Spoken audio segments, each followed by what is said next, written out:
If you like the story, you can support the author on Patreon. Link is in the description. Chapter 21, The Opening of the Representative War. The next day, Hikaru was feeling a little groggy.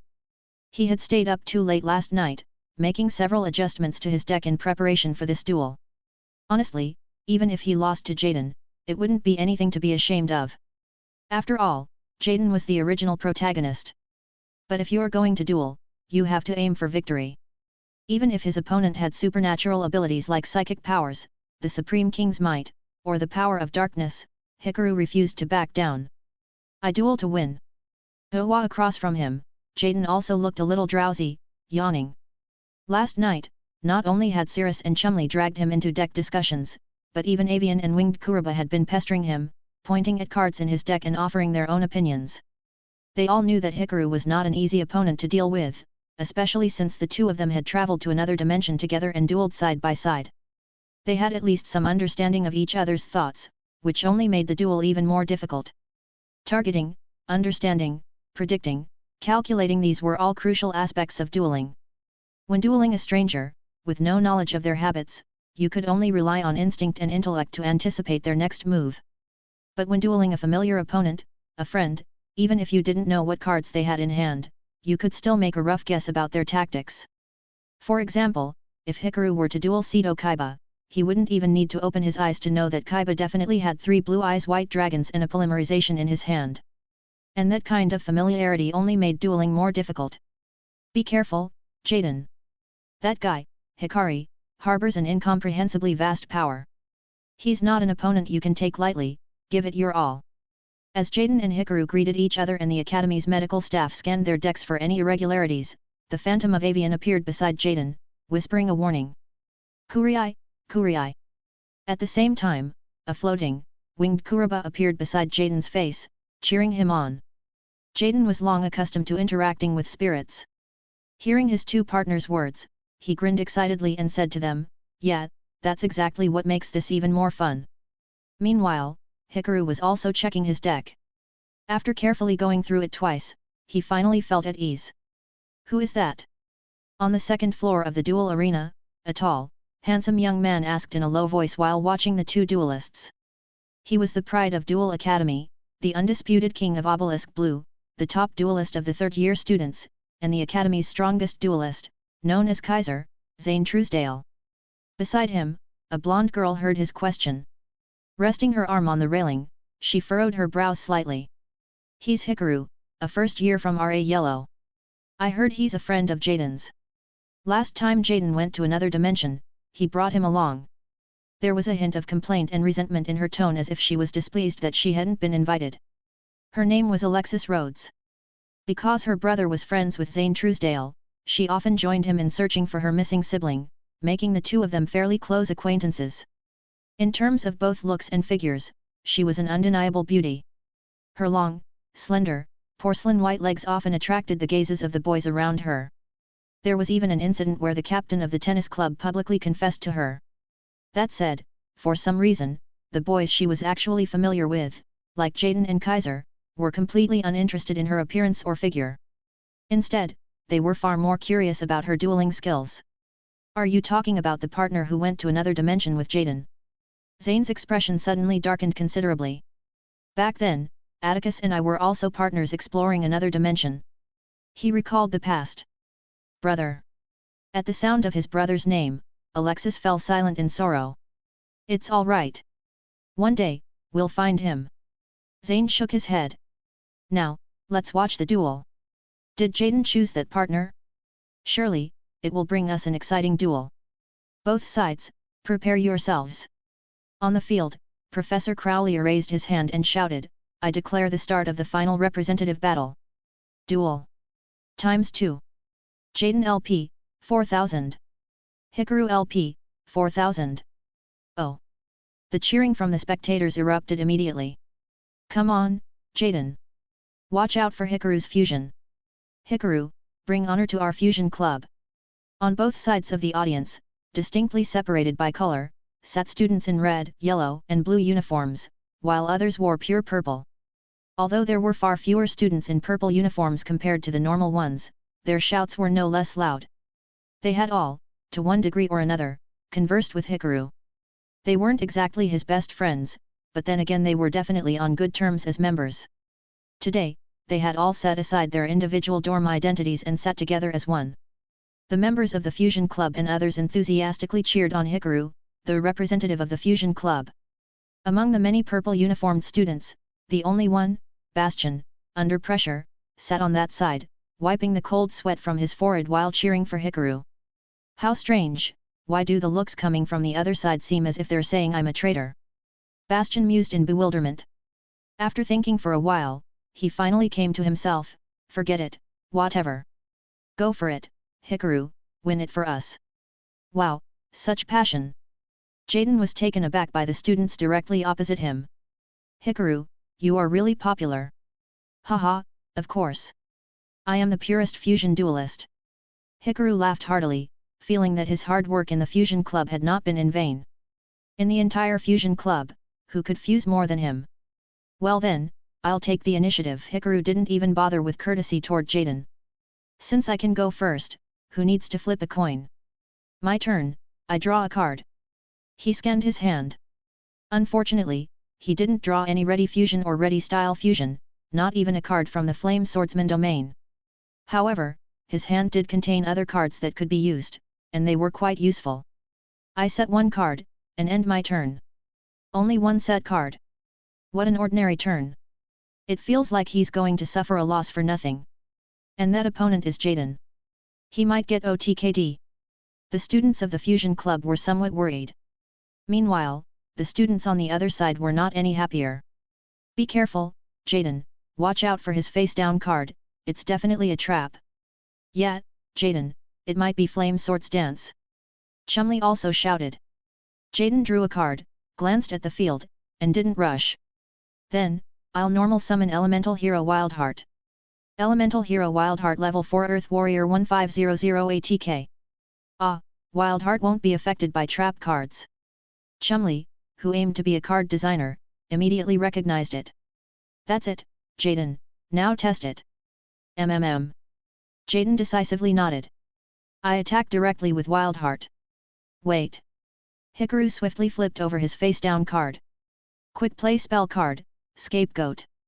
With this card's effect, I can special summon 4 level 1 sheep tokens, each with 0 attack and defense, from my side of the field. In the next instant, 4 3D images of yellow, blue, pink, and orange fluffy sheep appeared in front of Hikaru. The battle continues, destroy 1 sheep token. The Wildheart spun and casually chopped down a pink sheep token. Hey? Why Scapegoat? No way, could Hikaru have not a good hand? Are the 4 sheep tokens just for stalling? The Fusion Club didn't see a fusion summon, but instead saw Scapegoat, making them a bit tense. Great, Jaden, it looks like Hikaru has a bad hand. Go for it, Jaden. Jaden's fan club cheered. Strange, that Hikaru doesn't seem like someone who has a bad hand. Zane frowned in confusion. Jaden looks really nervous. Jaden. Be careful. Meanwhile, unknown to everyone, the avian appeared beside Jaden and urgently shouted at him, it's a level 1 monster. Ah, I know. Jaden's face turned serious, showing no hint of smugness. Then I'll set 2 cards and end my turn. Hat. My turn, draw. Hikaru took the card from the far left of his hand. Now, I activate Metamorphosis. Oh no. The avian gasped. It's Thousand Eyes Restrict. Chapter 22, Testing and Interaction. Metamorphosis. You must tribute a monster on your field to activate this card, special summon a fusion monster from your extra deck that is the same level as the tribute monster. I'll tribute the blue sheep on my field. I fusion monster, Thousand Eyes Restrict. The blue sheep's body emitted a violent collision, followed by a twisting motion. Its body began to crack apart, gradually sprouting eyes, appearing distorted and disgusting. Thousand Eyes Restrict level 1 Dark Spellcaster 0 ATK 0 Def. Oh my god! What? What is that? What a disgusting monster! That's Thousand Eyes Restrict, the legendary monster, Mr. Pegasus's card. Wow, can you really use a token as fusion material to summon a monster of that level? Soon, some members of the Fusion Club recognized the monster and realized their previous worries had been unnecessary. This was a legendary monster. Thousand Eyes Restrict. Zane stepped forward. I remember, this monster's effect is. I'll activate the effect of Thousand Eyes Restrict.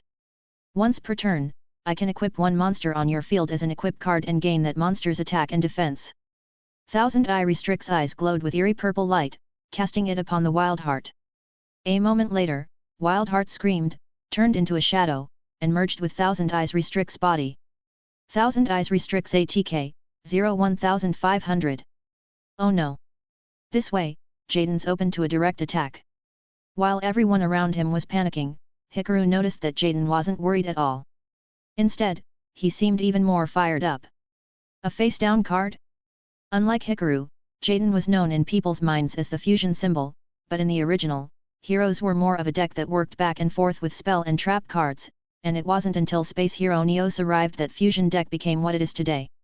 So, it wasn't surprising for Jaden to set a card. After all, he had even used Sakuretsu armor before. I'll attack directly with Thousand Eyes Restrict. Hikaru didn't continue playing but directly attacked with Thousand Eyes Restrict. I activate my trap card, a hero emerges. Seeing Hikaru's attack, Jaden immediately flipped over his face-down card. It can be activated when an opponent's monster declares an attack. The opponent chooses one of my hand cards, and if it's a monster, I can special summon it. Oh. So that's what this is, then, you must have a monster in your hand. Haha, guess. Then it's the one in the middle. Jaden looked at the card in the middle, grinned, and happily revealed it. The card in the middle is Elemental Hero Sparkman. Bzzzzz. A flash of intense electricity lit up, and a warrior charged onto the field, crackling with electricity. Elemental Hero Sparkman Level 4 Light Warrior 1600 ATK. I see. Well then, I'll retract my attack and end my turn. Hikaru, seeing that the opponent summoned a higher attack monster, didn't panic. Rather, he simply set another card. Let's end it here. He appeared remarkably calm. That was an exciting clash. Although the attack points weren't as high as in the previous duel, every move was well thought out, and neither Jaden nor Hikaru seemed surprised by their opponent's actions. Bastion, watching from the stands, took a deep breath and remarked, both of them have already planned out various scenarios in advance. No matter what the opponent plays, they'll both have an advantage. He realized that, as someone who only targeted specific cards, he probably wasn't as skilled as the two on the field. My turn. After drawing a card, Jaden was once again guided by the avian. Jaden, if you don't solve Thousand Eyes Restrict this turn, it will swallow another monster next turn. You must figure out a way to deal with it now. Ah, I understand. Jaden didn't hesitate and immediately activated the card he drew. I'll start with the spell card, Pot of Greed. He activated the forbidden card. Hikaru looked at Jaden playing this card and felt a bit envious. You bought so many cards in your past, why the heck didn't you buy a Pot of Greed? Hikaru rebuked his past self inwardly. Next, I'll flip over my face-down card, Polymerization. As expected, he set a spell card to activate a hero emerges effect. I'll fuse the Sparkman on the field and the Clayman in my hand. I fusion summon, Thunder Giant. Tzzzzzzt. Clay rose from the ground, continuously merging into the thunder, and soon, a towering warrior crackling with electricity appeared. Elemental Hero Thunder Giant Level 6 Light Warrior 2400 ATK. Thunder Giant's effect allows me to discard one card from my hand to destroy a monster on the field with lower attack than it. The monster I destroy is, of course, Thousand Eyes Restrict. Lightning struck down, and the hero defeated the evil god. Hey? Why not have Thunder Giant attack directly? On the stands, Cirrus asked a rather silly question. Thousand Eyes Restrict has the effect of preventing battle destruction when it's equipped with a monster. Chumley, who was very familiar with this card's effect, explained to Cirrus. Then you could use two monsters to attack and destroy Thousand Eyes Restrict, right? That would deal more damage. Maybe, but in Jaden's eyes, it might be more dangerous to leave a material on Hikaru's side than to deal damage. Also, I remember that with Thousand Eyes Restrict on the field, other monsters can't attack. So, this was the best choice. Ah! I see now. Thunder Giant casually electrocuted a sheep, but Jaden didn't end his turn just yet. I activate the continuous spell, Mirage of Nightmare. Then, I'll set a card and end my turn. Hikaru squinted, watching the continuous spell on the field, and sighed. Another forbidden drawing spell. Past me could have gotten powerful cards, instead of buying useless stuff. What a pain. My turn, I draw. During your standby phase, the effect of Mirage of Nightmare activates, and I draw up to 4 cards in my hand. Then, I flip over my face-down card, Quick Play Spell, Emergency Provisions, sending 1 spell or trap card from the field to the graveyard and restoring life points equal to the number of cards sent to the graveyard multiplied by 1000. Jaden, LP, 4000 5000. Amazing! You've replenished your hand after fusion summoning and even regained life points. Jaden is truly amazing. In the stands, Banner, holding a cat, stroked it thoughtfully. Ah, whether it's Jaden or Hikaru, I want to cheer for them both, but it's so hard to choose. Should Jaden win, or Hikaru? Go, Hikaru! Show that Red Dorm Kid how great fusion can be. Don't give up. Many students in the audience were cheering for Hikaru. After all, his fusion monster had just been destroyed, but Hikaru was completely unfazed. In return, he smiled and glanced at the card he had drawn, then looked up at Jaden. Jaden, through trap, spell, and monster effects, you've destroyed Thousand Eyes Restrict, but now, all you have left on the field is a single 2400 ATK monster. Jaden gulped upon hearing this. Yes, even though 2400 ATK seemed high to others, he knew very well that a single Thunder Giant wouldn't be enough to stop what was coming. Then, I activate the continuous spell, Flame Swords Realm. Finally, it's here. Flame Swords Realm. Seeing this card, Avian solemnly turned to Jaden. The real duel is just beginning, Jaden. Ah, I understand. Jaden said enthusiastically, this is getting more and more exciting. Chapter 23, Strategy and Progress. At first glance, the current situation didn't seem favorable for Hikaru. Jaden's hand had 4 cards, and he had a monster on the field with 2400 ATK. Hikaru had 5 cards in hand, but only some leftover derivatives and a face-down card on the field. But all of this changed after Hikaru activated a spell card. Blazing flames surrounded Hikaru, and everyone who knew this card and had seen Hikaru use it cheered. It seemed the long wait was finally over, and the counter-attack moment had arrived. Continuous spell card, Flame Swords Realm's effect allows me to send a monster in face-up attack position from my hand or field to the graveyard, then special summon 1 Flame Swordsman from my extra deck as fusion summon. Hikaru revealed a monster from his hand. I'll send Gigatech Wolf to the graveyard and perform fusion summon. Here it comes, Flame Swordsman. Boom! The fire intensified, and a heroic warrior stepped through the flames. Haha, finally my turn to appear. Flame Swordsman level 5 Fire Warrior 1800 ATK. No need for fusion materials, fusion summon can be performed directly, here it is. Hikaru's fusion deck. The fusion group began to cheer. It's not over yet. Next, I immediately activate another continuous spell card, over future fusion. Hikaru quickly revealed another card from his hand. This card's 2 effects can each be used once per turn. Following its effect, I'll first show the fusion monster from my extra deck, Labyrinth Tank. Then, I'll send Cannon Soldier from my deck to the graveyard. This turn, I can't special summon Cannon Soldier or use its effect. Then, I immediately activate the second effect of Over Future Fusion. Once per turn, I can banish monsters from my graveyard as fusion materials to fusion summon a Dark Attribute Machine type fusion monster. I'll banish Cannon Soldier and Gigatech Wolf from the graveyard and fusion summon Labyrinth Tank. Back again. A handy little tank. Labyrinth Tank level 7 Dark Machine 2400 ATK. Oh. Now its ATK is equal to Thunder Giants. Hikaru looked at his face-down card. The card he set last turn was the Salamandra with Chain, which if activated now, could boost the Flame Swordsman's ATK and deal more damage. However, he didn't plan on doing that. Dueling is an interactive strategy, and even though his hand didn't contain any monsters earlier, he wasn't in a rush to use his cards. Gradually dismantling the opponent's strategy, step by step, was what he thought was the best tactic in this world. There was no other choice. If this were his deck in his world, he would have already gone through various fusion summons and used them all up. Since there's no limit to the number of cards, he would simply overpower and win much more easily. But there was a challenge in this world, since Over Future Fusion only gave him fusion and fusion monsters, not Destiny heroes or lower level fusion monsters. These powerful fusions couldn't even be used. So, slowly dismantling the opponent's field, using existing cards, and forcing the opponent to make moves was his best option against Jaden. Now, battle. The ATK is the same. Jaden said fearlessly, are you going to activate your face down? No need. I attack with Labyrinth Tank, and simultaneously, I activate Flame Sword's Realm's first effect. Once per turn, when a monster declares an attack, I can activate it.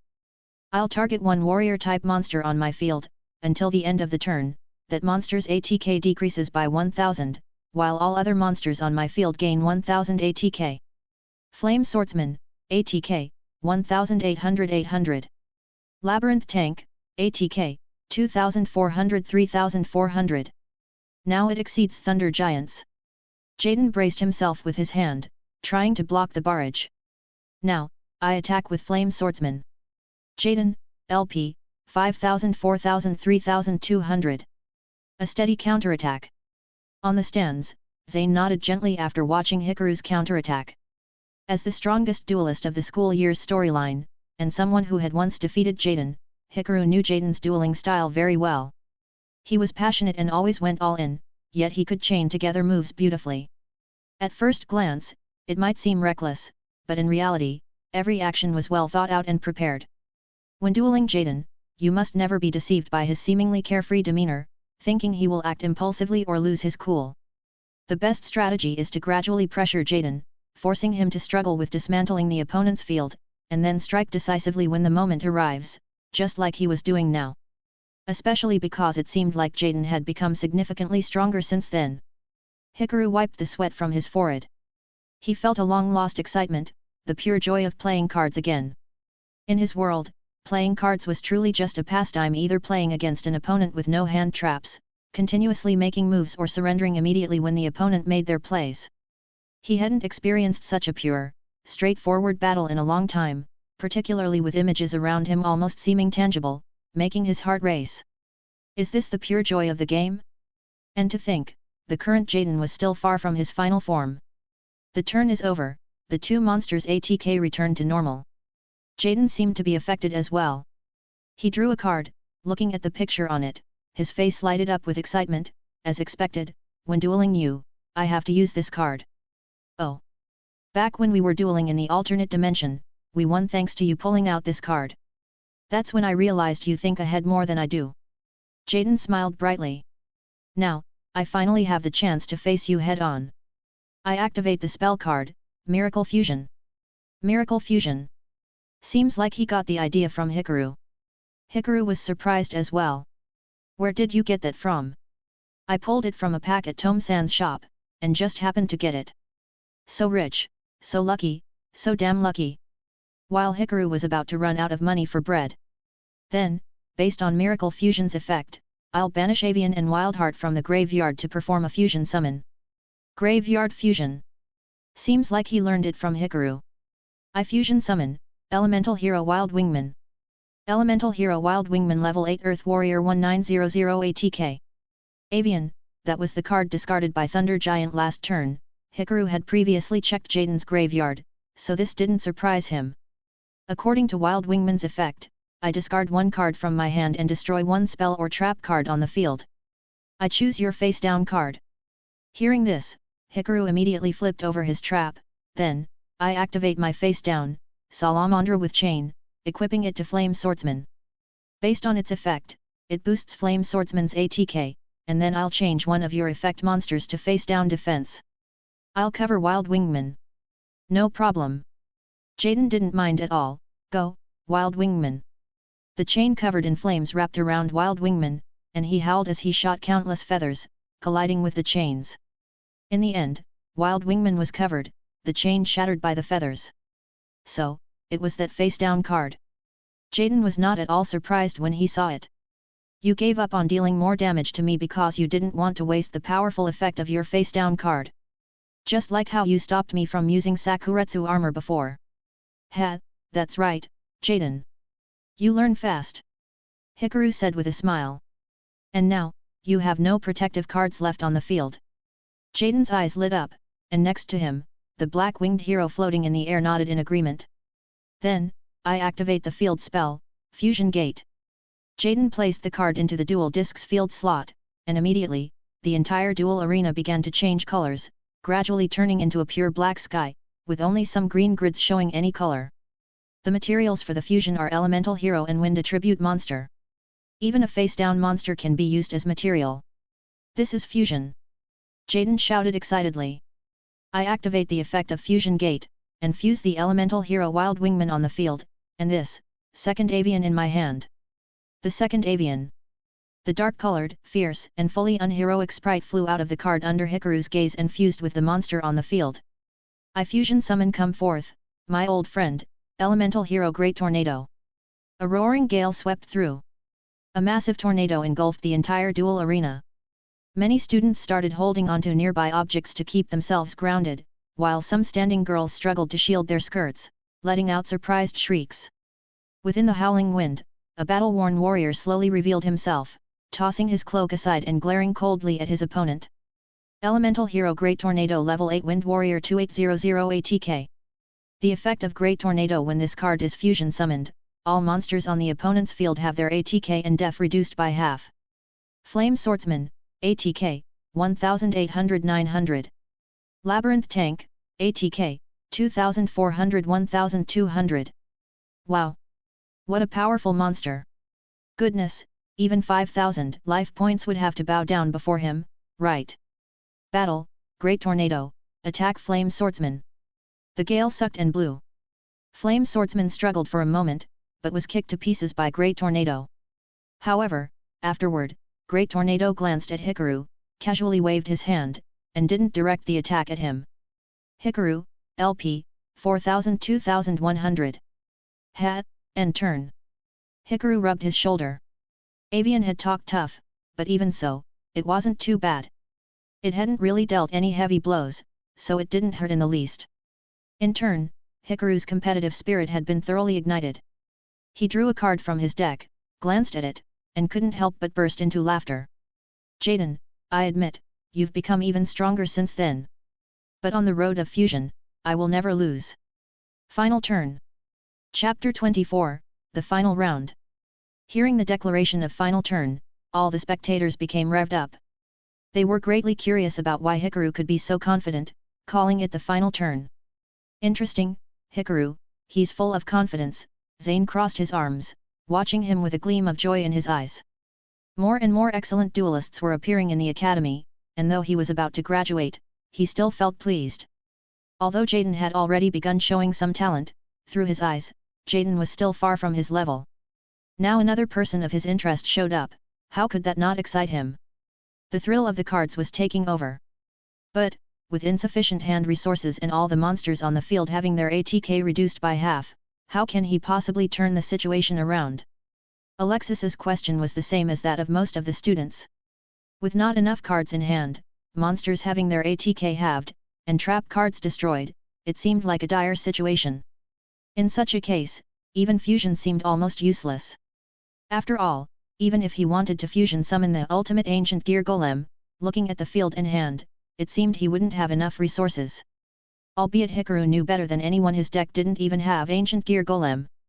It was impossible to fusion summon the ultimate golem. Jaden, Hikaru's field looks awful. If you can just hold on, you've won for sure. Chumley cheered Jaden on. At this point, could this guy possibly have other tricks? Even elemental hero Great Tornado couldn't understand. How was Hikaru going to defeat Jaden in such a desperate situation? It wasn't that he was boasting, but with his evolved form, he was confident he could defeat even Blue Eye's ultimate dragon. Even though the effect had already been activated, the Labyrinth Tank, with just 1200 ATK, was nowhere near his level. Jaden didn't understand either. Yet, the thrilled beat of his heart made him look forward to Hikaru's next move. Alright, bring it on, Hikaru. Let me see your fusion. Okay, Jaden, let me tell you why you'll lose. It's because you're challenging me in my area of expertise. I activate the spell card, Lullaby of Obedience. That card. The students who had seen the duel yesterday immediately recognized the card. I pay 2000 life points. I declare the name of a card. If that card is in your deck, you must choose, add it to my hand or special summon it to my field. Hikaru, LP, 2100-100. Jaden was confused. At this point, why pay 2,000 life points? So, what are you declaring? Elemental Hero Burstinatrix. Hikaru smiled and pointed to Jaden's duel disc. I've checked your graveyard, and since you haven't used Burstinatrix since the duel started, she must be deep in your deck. Ah, that's right.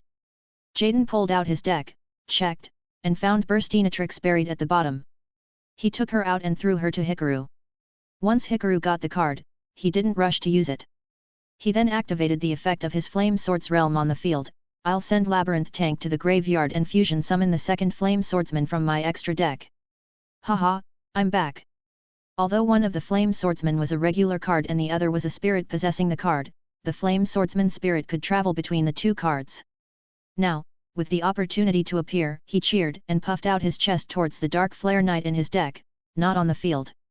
The Labyrinth Tank's ATK and def are reduced, and leaving it on the field would just make it a target. Using it as fusion material is definitely the right move, Zane nodded. But, what did it mean? Now, the final preparation, Jaden. Hikaru pointed to the continuous spell on his side. I activate the effect of over future fusion. Hey! Jaden froze. That card is supposed to fusion summon Labyrinth Tank, right?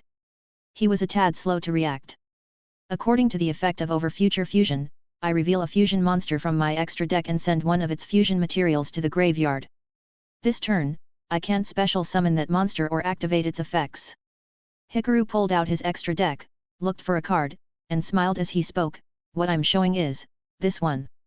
He raised a purple, fusion monster card for everyone to see as clearly as possible. Ah! What? Holy cow! Jaden! Even Zane took a few steps forward in shock and exclaimed, it's that card. Jaden slowly opened his mouth and then speechlessly revealed an excited expression, Flame Wingman.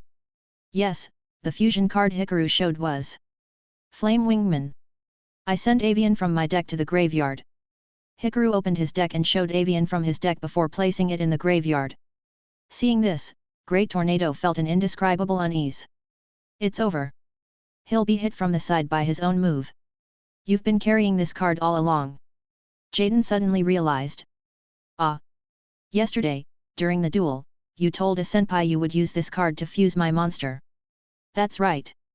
Since I returned from the dimension, I've always had this card in my deck.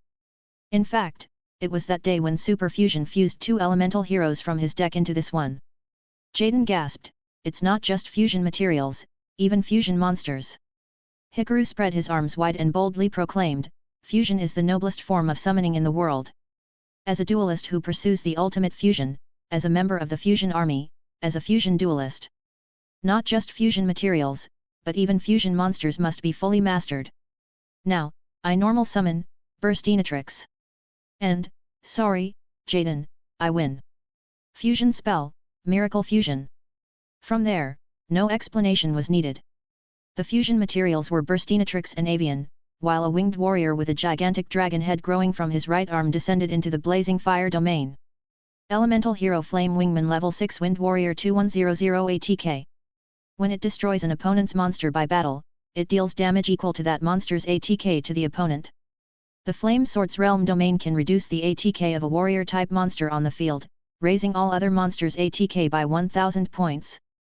The attack of Flame Swordsman is 1800. 800 and 3100, a total of 3900, while Jaden's life points are 3200.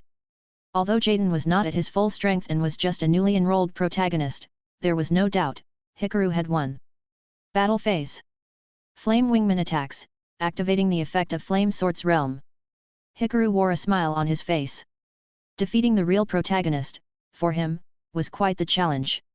Seeing his favorite monster charging at him, Jaden didn't regret not using Wild Wingman to destroy the Flame Swords Realm earlier. That would have greatly increased his chances of winning. Right now, he only had one thought.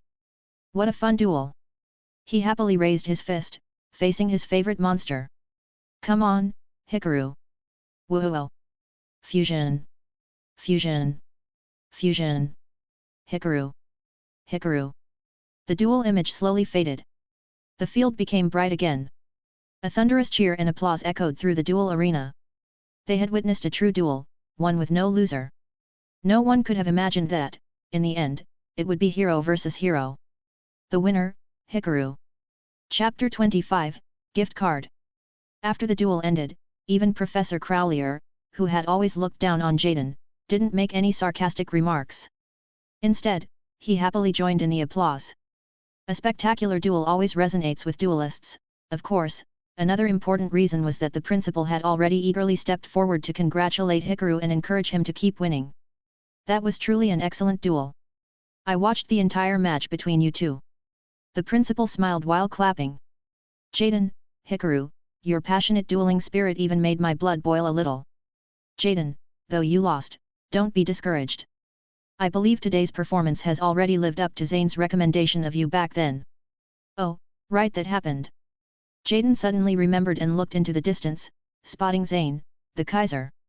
He quickly waved and called out an apology. After all, he was able to stand on this representative match duel stage because of Zane's recommendation. Hat. Zane chuckled. You're actually laughing, Zane? Alexis asked in surprise. Even though Jaden lost. Originally, the Academy representative match should have featured the strongest student duelist, Zane Truesdale. However, since the Northern Branch chose a freshman, even though Principal Shepard was desperate to win, he couldn't just bully them. So he let Zane recommend a student. Naturally, Zane chose Jaden, a promising freshman he had once dueled and met briefly. Though not on his level yet, Zane believed Jaden's potential was extraordinary. But now that he had lost, his reputation might even take a hit. It doesn't matter. Zane smiled again. A duelist no less talented than Jaden, perhaps even purer in their passion for dueling, has appeared. Isn't that something to be excited about? Seeing that familiar duel addict expression on Zane's face, Alexis could only sigh again. Why are all the men around me like this? Hikaru, do you have confidence in defeating your upcoming opponent? Principal Shepard kindly held Hikaru's hand and asked warmly. If Hikaru hadn't known the truth, he might have thought the principal was purely concerned about the Academy's honor. That depends on the situation. Hikaru didn't give a straightforward answer. I can only say I'll do my best. After all, duels are ever-changing. Until the last moment, no one can guarantee the outcome. Oh. Principal Shepard was a bit surprised by Hikaru's response. He had expected a young duelist who had just won to be full of arrogance, but to his surprise, Hikaru remained composed. Besides, based on his experience, both Jaden and Hikaru seemed like duelists destined to win. Looking at Jaden and Hikaru chatting and laughing, along with the approaching Bastion and the others, he nodded in approval. Stay humble in victory, and resilient in defeat. It seems the Academy's future rests in the hands of these students. In truth, despite defeating Jaden, Hikaru knew well that, at this stage, Jaden was still quite ignorant. Though he was unmatched among first years, at this point, he had once been utterly crushed by Zane, practically getting beaten down one-sidedly. Later on, after experiencing the 7 Stars incident, he was beaten again by K-Bomb. Even when facing the Sacred Beasts, he barely won using a near-broken card like Philosopher's Stone. It was only after going through all of that, he finally managed to fight Zane to a draw by the end of the semester. Then again, how strong had Zane become after graduation? Against a pro-duelist even younger than Jaden, Aster Phoenix, he was defeated without even forcing out Aster's real deck. After that, his confidence was completely busted. Until he finally let go and pursued pure victory, he didn't win even a single match. Any pro-duelist could bully him at that point. While defeating the protagonist was thrilling, Hikaru couldn't let his guard down. This world was full of abnormalities, and he had to stay sharp. This was no time for arrogance. The real crisis of this world hadn't even surfaced yet. In the following days, Hikaru noticed that his school life became noticeably smoother. On one hand, Professor Sardir from Yellow Dorm became even more cordial with him, and he even got the opportunity to have free meals in the school cafeteria. On the other hand, the Fusion Club saw a wave of students mimicking his style. But these weren't just the usual students who wanted to spar with or learn from him. Instead, they were legit trying to copy him, attempting to build full fusion decks. That was completely unnecessary. Hikaru only used this type of deck because it was the only one he had, and could use. Even so, he had still packed his deck with low-level monsters to make it playable, yet he barely ever drew them thanks to super polymerization. For others to copy his deck style would just make their own lives miserable. Fortunately, it didn't take long for the students to realize that trying to mimic Hikaru was almost impossible. Even if they filled their decks with fusion cards, they couldn't even reach the 40-card minimum. Hikaru simply had far too many fusion cards, and moreover, they lacked enough actual fusion materials. So, pretty soon, the trend died out within the fusion club. On the flip side, at the same time, a new rumor began circulating. When the smoke cleared, it turned out, building a full fusion deck was incredibly difficult. Since some had tried and realized the hardships Hikaru must have faced, their admiration for him only grew stronger. He had overcome all these difficulties just to wield this kind of deck. The Academy's representative, the pride of the fusion club. Now, even Blue Dorm students looked at him with enthusiasm. Well, except for some of the upperclassmen, whose expressions toward him seemed rather odd. It was strange. Based on his achievements, he should at least be considered the first-year representative of the Fusion Supremacy fanatics, right? So why were the senior students, who were supposed to be more fusion-friendly, looking at him like that? Beyond that, of course, came another classic moment. The night before the exchange duel. Hikaru, do you want to take this card? In the now mostly empty Academy duel arena, Cirrus approached Hikaru eagerly, handing him a card. Steam Gyroid, one of Cirrus's favorite cards. A fusion monster, level 6, machine type with no effect. Hikaru, my Master of Ounce is a fusion monster with 4200 attack points. You want to use it? Chumley recommended his ace monster, the level 9 fusion beast type monster, Master of Ounce, boasting a whopping 4200 ATK and no effect. And how about this? My water dragon. Bastion also jumped in excitedly. Hey, their cards are one thing, but your water dragon isn't even a fusion monster. Hikaru rolled his eyes. Daiichi, you're making this difficult for me. Look, chemical reactions can be considered fusion, right? You love alchemy, don't you? Bastion stubbornly insisted, so desperate to be involved he didn't even mind being called the wrong name. To be honest, Hikaru was actually inclined to accept these cards. Aside from the impractical water dragon, the other two had special applications.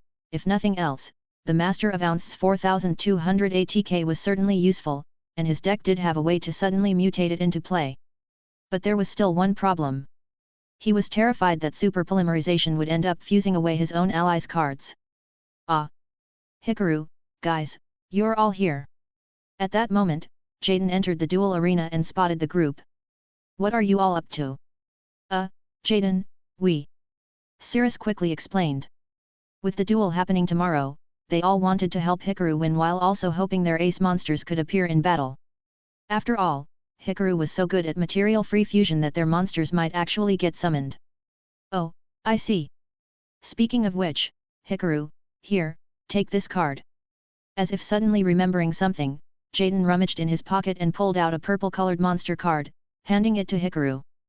Hikaru looked down at the card, his pupils contracting slightly as he took it. Is this Evil Hero Inferno Wing? Avian asked me to give it to you. Jaden grinned, pointing his thumb to the side. Take my power with you and win, Hikaru. In Hikaru's mind, he pictured that cold-faced, black-winged avian and nodded. So this was its dark counterpart split off. That made accepting this card feel much easier. That's so unfair, Jaden.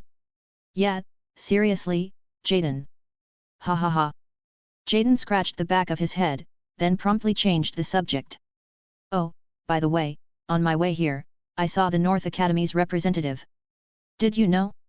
His beard is so long and thick, and he's our age. Beard. That description didn't match Hikaru's memory at all. Wasn't it supposed to be Chaz? He clearly remembered that in the original timeline, the second main rival had gone to the North Academy. What are you talking about, Hikaru? Chaz went to Kaiba Corp for training, remember? Hey! Chapter 26, Fast! Winner, Hikaru. He, looks like our academy has won again this year. Damn it!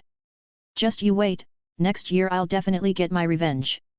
Hikaru stood in the duel arena, still a bit dazed, his eyes filled with confusion. Was it over? By the time he came to his senses, the two academy principals, who had been arguing over Anti-Tome-san, had already finished their quarrel. The final reward for the Duel Academy exchange match Anti-Tome's kiss had landed on Principal Shepard's face. Only then did Hikaru recall what had happened. His opponent had been a complete stranger, someone he had no impression of whatsoever, which made him nervous at first. After all, an unknown duelist could be using any kind of deck. If they had something like the Cursed Seal of the Forbidden Spell or a fusion restricting trap, victory wouldn't be guaranteed. But his opponent had simply summoned an armed dragon LV3 with 1200 attack points and ended their turn. Not even a single set card. Hikaru patted his face to shake off his daze. His deck contained plenty of next-generation fusion cards, but since he had to find and assemble his own lower-level and extra deck monsters, he never felt like he was overpowering anyone. When dueling well-known characters, he always played cautiously, carefully planning every move. But today, for the first time, he didn't even have to think, he just steamrolled with Future Fusion, over Future Fusion, and similar cards. Even the spectators were annoyed. What the hell was that? Come on, I wanted to see an intense duel like the ones from the past few days. Many students left disappointed, while Jaden and Hikaru's friends sighed in relief and congratulated him. However, ha ha ha. So weak. Is this really the Branch Academy? I told you, the Branch Academy is trash. Hikaru frowned as he noticed some upperclassmen from the Fusion Club mocking the Branch Academy. The Fusion Club's problems were serious. Originally, he thought his opponent would be Chaz Princeton. In the anime, after dueling Jaden and Bastion, Chaz was expelled due to shady behavior. Left with no choice, he went to the North Branch alone and eventually became its king, returning to Duel Academy as its representative. Although Chaz was supposed to be the deuteragonist, he was constantly overshadowed by Zane Truesdale, Aster Phoenix, and Jesse. Still, he was technically Jaden's rival, and at this point in the story, he was on the same level as Jaden. Hikaru figured dueling him would at least let him absorb some good energy. But to his surprise, Chaz had never gone to the North Branch in this world. He pinched the bridge of his nose. Until yesterday, he had assumed his opponent would be Chaz. He never expected that, in this world, Seto Kaiba's obsession with other dimensions had led the Chaz Family Corporation to intervene, investing in Kaiba Corp's various projects. As a result, Chaz had been forced into Kaiba Corp and somehow achieved what his manga counterpart hadn't, becoming Kaiba's disciple. Of course, in the anime, he had always been portrayed as a Kaiba tribute without any real connection. According to Cirrus, after losing to Jaden, Chaz's pride took a huge hit. So, he returned to Kaiba Corp, training seriously with the goal of coming back to Duel Academy for a rematch during midterms. And judging by the timing, that was soon. Hikaru could only wish him luck. As far as he could recall, Chaz almost never beat Jaden, though there was that one time during the Gen X tournament when he managed a win, under rather unusual circumstances. Ha ha ha. Well done, Amagi. Shepard grinned ear to ear, repeatedly praising Hikaru while saying, Professor Crowley really taught you well. Yeah, is that so? Crowley, standing nearby, was sweating nervously. Oh, right. Hikaru, this is the stable dimension coordinate the North Academy discovered. The principal cheerfully took out a card and handed it to Hikaru, instructing him to keep it safe. Hikaru took the card. It only had an image, a blurry three-dimensional cube. He could only sigh in admiration. As expected of the Yu-Gi-Oh! World, even space-time coordinates could be marked on a card. Next, we'll have Yellow Dorm. Principal. Just as the principal was beaming, a voice interrupted him. And you are? Principal Shepard, instead of getting annoyed, looked curiously at the student. Principal, I am Kaname Shinran, a third year from the Fusion Club. Fusion Club? Principal Shepard furrowed his brows slightly. Now that he thought about it, why hadn't Professor Akiba come to watch the match, despite Fusion Club students being the ones representing the academy? To be honest, he didn't actually know much about Leo Akiba. All he knew was that Akiba was personally appointed by the council, so much so that even as principal, he could hardly give him orders. In past years, aside from annual exams, he had never even seen Leo Akiba. So when Akiba recommended a student as a representative this time, Shepard thought maybe he was finally ready to socialize with the other professors. Turns out, he was just as reclusive as ever. Principal, the professor says that for members of the Fusion Club, being chosen as representatives and defeating the North Academy isn't just an honor for Amagi but for the entire club. Kaname Shinran continued, his expression unreadable.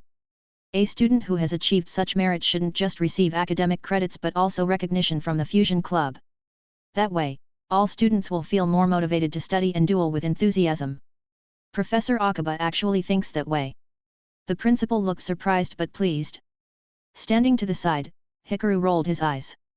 No wonder you didn't do anything when Professor Crowlier was making a mess in the early part of the original series.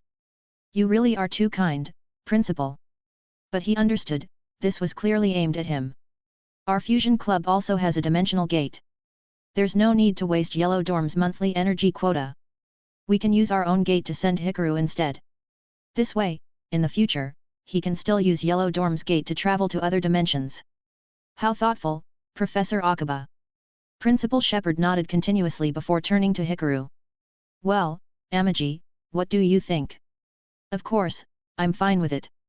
Hikaru answered without hesitation. He had never been able to figure out what that bald guy was up to, and now was the perfect opportunity. That is, after all, an unknown dimension. Although the North Academy has guaranteed its safety, we can't let our guard down completely. Principal Shepard didn't approve the plan immediately. Instead, he continued, let's follow tradition, 2 people in a team. One will explore, and the other will be responsible for safety. That way, if necessary, they can use emergency equipment to retreat. The Fusion Club student hesitated briefly but eventually nodded in agreement. All right then, Amagi, do you have any friends you'd like to recommend? The principal had barely finished speaking when several students who had been eavesdropping immediately stood up. Among them, besides Fusion Club members drawn in by Hikaru's dueling, Jaden and Cirrus raised their hands instantly, waving to get his attention. If it's for safety, then can I ask if Professor Crowlier can go? Sweet mother of Pharaoh! Me! The professor yelped, pointing at himself. But when he noticed the principal's skeptical gaze, he immediately straightened up, putting on a serious, dignified expression. His face grew solemn as he adopted the demeanor of a great master, nodding. Don't worry, Principal. I will absolutely ensure Amagi's safety. Chapter 27, Crowlier, so terrifying. The principal personally led Hikaru and Professor Crowlier, following the Fusion Club students to the top floor. Upon seeing Leo Akiba, he greeted him warmly. Faced with his direct superior, Leo Akiba remained expressionless, but inwardly, he was far from calm. Crowlier. That old fossil. Outwardly, his face was unreadable, but inside, emotions churned. Having his own grand plan, he had accepted the Duel Academy chairman's invitation, becoming a professor and proceeding exactly as planned. To him, it was effortless. After all, Duel Academy's students were easy to deceive. The professors were engrossed in their own dueling philosophies, and Principal Shepard, famously kind, was easily swayed by his teachers. In a place like this, executing his plan was as easy as flipping his hand. But he never expected this. His eyes narrowed as he studied the ridiculous-looking old man, sweating nervously and wiping his forehead. Velian Crowlier. Stingy, picky, petty, vain, cowardly, obsessed with appearances. Akiba had never considered him worth his attention. A so-called legendary duelist? Was this really all he amounted to? From what Akiba had heard, during the entrance exams, Crowlier's student had lost to a mere Yellow Dorm freshman while using his own deck. And yet, this man dared to be mentioned in the same breath as him? So it was all just a facade. Not only had Crowlier arranged for his disciple to stir up trouble in the Fusion Club, but the moment he realized Akiba intended to move against that disciple, he had rushed here himself. Humph! A legendary duelist indeed. However, it won't be that easy. Akiba pondered briefly, a new idea forming. Originally, his plan was simple: throw Hikaru into that chaotic dimension, leave him there for 2 or 3 days, and then send someone to rescue him. By then, Hikaru would have been unconscious for at least half a year, his influence in the Fusion Club gone. But now that Crowlier had involved the principal and come in person, he must be using this as an opportunity to investigate the Fusion Club's secrets. Like hell, I'll let you get away with that. Akiba slowly turned his gaze toward Hikaru. Hikaru, background unknown, parents untraceable. He had used a haphazard fusion deck in the entrance exams, achieving only average results. Yet now, he had suddenly become the Academy's first-year representative. Someone had to be backing him. Akiba scrutinized him before speaking insincerely, Amagi, congratulations on winning the exchange match. The Fusion Club is proud of you. Roughly 175 centimeters, not particularly tall, but among first years, he was on the taller side. Handsome, his looks were in an entirely different league. Maybe that was part of Crowleyer's scheme, choosing a good-looking disciple so no one would associate them. His attire was plain, with little thought put into it. The only striking detail was the accessory around his neck. A seemingly opaque card case? About half a centimeter thick, with what looked like a sealed card inside. He couldn't see what card it was. At first glance, the boy seemed unremarkable, but the more Akiba looked, the stranger he felt. I almost fell for your trick. With a plan forming, Akiba turned to the nearby Fusion Club instructor. The instructor nodded and then addressed Hikaru and Crowleyer. Amagi, Professor Crowleyer, please come this way. We'll begin the teleportation now. Why yes. Crowleyer was visibly nervous. Timid and averse to trouble, he had never actually used a dimensional gate before, despite holding authority second only to the principal. Now, about to be teleported, his legs trembled, throwing off his steps. This only made Akiba even warier. What a deep act. Just to maintain his disguise in front of so many students, he was willing to go this far. Hikaru, on the other hand, remained calm. He had already prepared for the worst-case scenario. If Leo Akiba truly abandoned all shame, he might throw him into another dimension without hesitation. Who knew how many years it would take to return? That's why he had asked the principal if he could bring a professor along. According to the principal, professors had access to a device that let them teleport back instantly. No matter what Akiba schemed, there would be a way to return. But now that he was here, it seemed there was nothing to worry about. Though Akiba was clearly against him, he wouldn't act in front of the principal. Instead, he put on a professional demeanor. He even went as far as to compliment him. Someone unaware might actually think Leo Akiba was just a strict but well-meaning professor. The Fusion Club's dimensional gate was far newer than the one in Red Dorm. Or rather, they weren't even from the same technological era. As a brilliant scientist with extraordinary research capabilities, Leo Akiba improved Kaiba Corp's dimensional gate technology, earning a special gift from the company.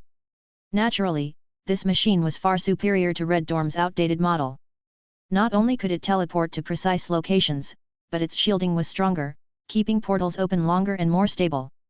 Additionally, energy generated from duels wouldn't dissipate as easily, making negotiations with interdimensional spirits much smoother. The supervising instructor took the North Academy card from Hikaru and inserted it into the machine's control panel. The dimensional gate spun rapidly, a swirling purple vortex forming, revealing a vague image. The machine could only display a rough silhouette, a pitch-black figure, likely a surviving spirit from that dimension, but even this was leagues ahead of Red Dorm's outdated tech. A monster in a wizard's hat, holding a staff, draped in a large robe, with flames surrounding it. Likely a spellcaster type. It matches North Academy's description, the principal noted. Then, please. The instructor gestured toward them. Hikaru took a deep breath and stepped forward. Seeing this, Crowleyer quickly mustered his courage and moved to stand directly before the portal. Under the glow of purple light, the two became transparent, slowly departing from this dimension. Leo Akiba's lips curled into a smirk. Got you, Crowleyer. You never expected I had already planted a card inside the dimensional gate, did you? Even if I couldn't modify the teleportation coordinates as planned, as long as I release the darkness I obtained from that dimension into this one, it will be enough to hinder Hikaru. Chapter 28, Attack. When Hikaru returned to his senses, his feet were already on solid ground. The air was thick with gunpowder's scent and an odd, indescribable smell. The sky was oppressively low, seemingly devoid of a sun, with only faint flickers of firelight illuminating this world. Everywhere he looked, there were crumbling ruins, and the world felt as closed off as a narrow box. This was Hikaru's first time in a true broken dimension. Seeing the devastation around him, he felt a little uncomfortable. After all, the world itself felt suffocatingly low. Mamma mia! Professor Crowleyer had just landed when he seemed to step on something. Letting out a terrified shriek, he flailed wildly, grabbing onto anything nearby and clinging for dear life while screaming. Professor, that's a bone you're holding. Another round of chaos ensued. What's with all the noise? You're so damn annoying. Crowlier's increasingly terrified screams seemed to finally provoke the locals of this place. A furious voice roared in frustration, "Who the hell are you? Screaming like that, can't you see I'm busy?" Following the voice, they saw a bonfire flickering with an eerie glow. A massive cauldron sat atop it, and a shadowy figure was stirring something inside with frantic movements. Professor Crowlier shouted in horror as if he had just seen a ghost. "Hey! Humans!" The shadowy figure finally noticed the two of them, momentarily pausing its movements before grumbling again, "Didn't I say not to bother me unless you can solve my problem? Can't you people wait, what? Amaki, watch out!" Just as the spirit began speaking, Flame Swordsman suddenly materialized at Hikaru's side, his searing flames illuminating the entire world. It was only then that everyone realized, a massive, pitch-black entity was rushing toward them. Seeing the danger, Dark Flare Knight also burst forth, drawing his weapon. The two spirits fought fiercely, knocking away the dark mass. However, the others were not as fortunate. Amid the screams and panic, Professor Crowlier wailed in terror. He tried his best to dodge, but one of the fragments struck his head, sending him flying backward before he collapsed to the ground, crying out in pain. "Amaki! Run!" Just before losing consciousness, he hurled the object he had been clutching tightly toward Hikaru. "Ah! My stove!" Meanwhile, the unknown spirit also wailed. The black mass had struck his cauldron, shattering it completely. The contents, strange green and purple substances, spilled across the ground, clearly rendered useless. "Professor!" Hikaru had never expected such a sudden crisis the moment they arrived. He caught the emergency escape device, but he still hadn't fully grasped the situation. "You're not leaving until you compensate me for my stove." "Amaki, dodge!" Flame Swordsman and Dark Flare Knight both shouted in alarm. They saw it, an even larger mass of pitch-black energy, far greater than the previous fragments, was charging straight at Hikaru. Hikaru's expression turned cold. Flame Swordsman rushed in, attempting to push Hikaru out of the way and take the hit himself. But in that instant, Hikaru yanked off the pendant around his neck and held it in front of him. The moment the dark mass collided with the pendant was crushed by the immense energy. However, the card inside remained completely intact. Under the astonished gazes of the spirits, the pitch-black energy melted away like ice cream under the sun, vanishing without a trace. In its place, a cracked card slowly descended from the sky. Hikaru caught it effortlessly. Fragment fusion. A flurry of thoughts raced through Hikaru's mind. What was that? The local spirit witnessing the scene jumped back in fear. What an incredibly powerful card! Is this the hidden strength Amaki has been keeping all this time? Flame Swordsman didn't recognize the card in Hikaru's hands, but he refrained from asking. If Amaki had never placed this card in his deck and instead kept it on his person, then he must have had his reasons. "Amaki, your teacher is only unconscious." Meanwhile, Dark Flare Knight had finished checking on Professor Crowlier and reported back. Hikaru casually stowed away fragment fusion and turned his gaze toward the source of the dark energy. There, within the shadows, a figure was slowly emerging. The world was so dark that Hikaru had been unable to see it clearly all this time. After all, the figure itself seemed to be black, blending perfectly into its surroundings. Hikaru gripped super polymerization, lightly flicking the card to disperse some of its heat as he remained on guard. Even though he had just gained a card from the opponent's energy and fended off its attack, it was still an unknown entity that had attacked them without warning and had caused his teacher to fall unconscious. He couldn't let his guard down. On the other side, the unknown spirit raised its staff, and the core mechanism at the tip began spinning wildly before bursting into a brilliant flame, illuminating the entire world. And with that, Hikaru finally saw it clearly. A wizard's hat, a magic staff, a sorcerer's robe.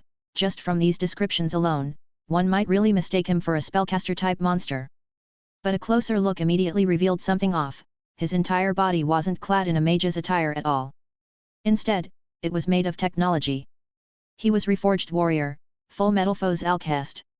How could this be a spellcaster-type monster? A psychic type? Then, what about the other one? Hikaru quickly turned his gaze, only for his pupils to contract. Armor covering his entire body, crystal-laden pauldrons, his entire form shrouded in pitch-black darkness. Even though his body exuded black mist, making him look unnatural and completely darkened, Hikaru wouldn't mistake him for anyone else. This was Gem Knight Crystal. Why was Crystal in the same dimension as the outcast? Weren't they from entirely different worlds? For a moment, Hikaru was utterly confused. Then, it hit him. It must be that damn Egghead's doing. That Egghead had previously given Ryu a Gem Knight card. Everything suddenly clicked. Krar! Gem Knight let out a furious roar, the black mist around him surging wildly. Although he seemed to have lost all reason and was seething with aggression, he didn't dare rush toward Hikaru. His instincts were screaming at him that Hikaru held a terrifying power he could not contend with. Wah! Alcest yelped in fright. What's going on? Were these monsters sent to kill me? I just wanted to find a quiet place to experiment. He still hadn't figured out the situation. Originally, Alcest had planned to quickly collect his materials while the fire was still burning. But upon seeing this, he immediately shouted. Hey! That human over there!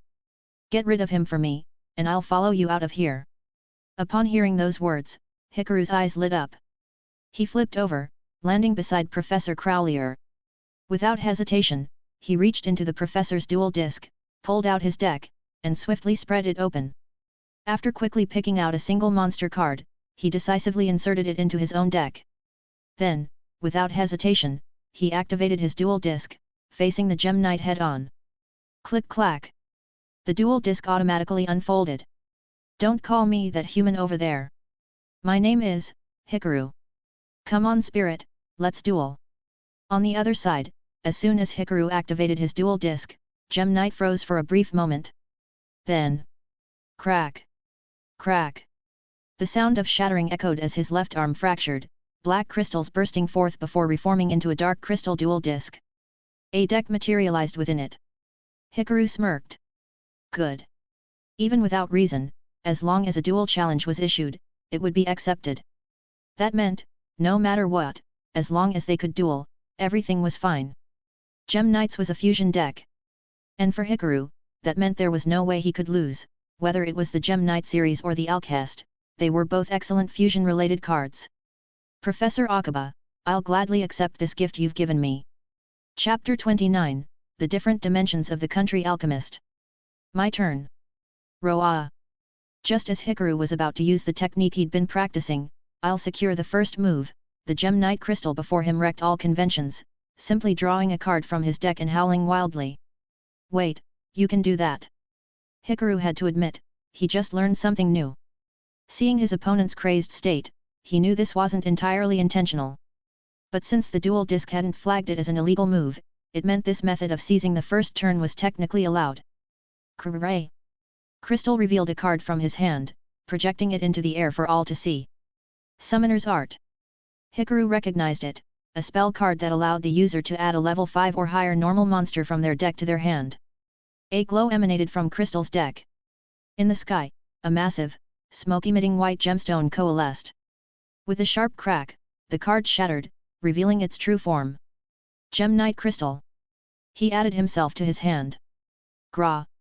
Crystal immediately set 2 cards face down before playing another spell card. Card Destruction. Both players had to discard their entire hands and draw the same number of new cards. Hikaru glanced at his hand, rubbing the cards between his fingers before smoothly placing them into his dual disc's graveyard. The device ejected 5 new cards, which he drew in one swift motion. Meanwhile, Alcest, now reduced to a spectator, peeked at Hikaru's deck. What the hell? Instant fusion, future fusion, flash fusion, diffusion, even a metalphose fusion. Your entire deck isn't just these kinds of cards, is it? He was so baffled he didn't even question why Hikaru had a metalphose card. Instead, he clutched his head and screamed, I'm doomed. I'm dead. Why did I have to run into a duelist fresh on the road to mastery at a time like this? Hey, show some respect. Hikaru pursues the pinnacle of fusion. Flame Swordsman snapped. It's true. But don't judge me by appearances, I'm an alchemist. I know more about fusion than you do. The alchemist shot back. To complete alchemy, you need materials in a process.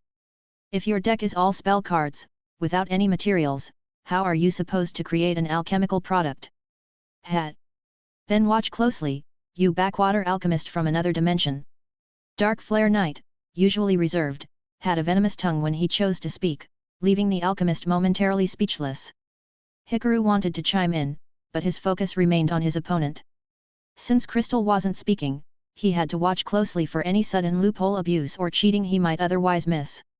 After using card destruction, Crystal flipped one of his previously set spell cards. Monster Reborn. Hikaru had no objections, any set spell card could be activated on the same turn. As the glow of Monster Reborn filled the battlefield, a black smoke-covered crystalline warrior, identical to the duelist himself, slowly rose from shattered gemstones. Gem Knight Crystal Level 7 Earth Rock 2450 ATK Normal. A powerhouse with 2450 ATK, only 50 points lower than the ace monsters of most protagonists. In this world, taking it down wouldn't be easy. And that wasn't all. On top of the one existing set card, Crystal set another before letting out a final roar, signaling the end of his turn. A front line with a 2450 ATK monster and 2 unknown back row cards, this kind of opening hand could wipe out a North Academy representative or a second-year senior in no time. Even Jaden himself would struggle to deal with a 2450 ATK monster, just 50 points higher than Thunder Giant, meaning he'd have to rely on Tornado Guy to deal with it. And that's not even considering the spell and trap support. No wonder that Bald Egg wanted to use this to trip me up. My turn, draw. Hikaru looked at his hand and actually felt pretty good. I activate the spell card and wave. Crack. Just as Hikaru was about to play his spell, Crystal abruptly flipped one of his set cards. Under his thunderous howl, the revealed card was none other than the counter trap, Solemn Judgment. Oh no, that's a counter trap that can negate and destroy a spell or trap.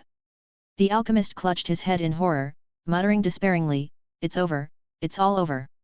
The fusion cards meant for material setup are gone. Even instant fusion, such a powerful card that enables direct fusion summoning, got discarded. We're all doomed. If I'd known this would happen, I wouldn't have argued with my master. I should have just stayed at the base and attended my lessons. And now, look at this. We can't return to our world, we've run into what seems like invisible, flesh-eating zombies, and humans here are useless for help. We're completely screwed. It seemed this poor alchemist had sneaked out alone, gotten stranded in this broken dimension, and had been conducting endless experiments in a desperate attempt to find a way back, only to end up in his current predicament. Snap! Watching his continuous spell get destroyed, Hikaru could only shake his head helplessly. Hey Alcest! Hey! The alchemist instinctively responded upon hearing Hikaru call his name, then blinked in confusion.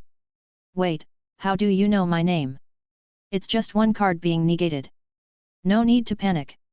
Seeing Hikaru remain as composed as ever, Flame Swordsman and Dark Flare Knight exchanged glances before grinning in unison. This was the master they had sworn to follow. This was the one who wielded them.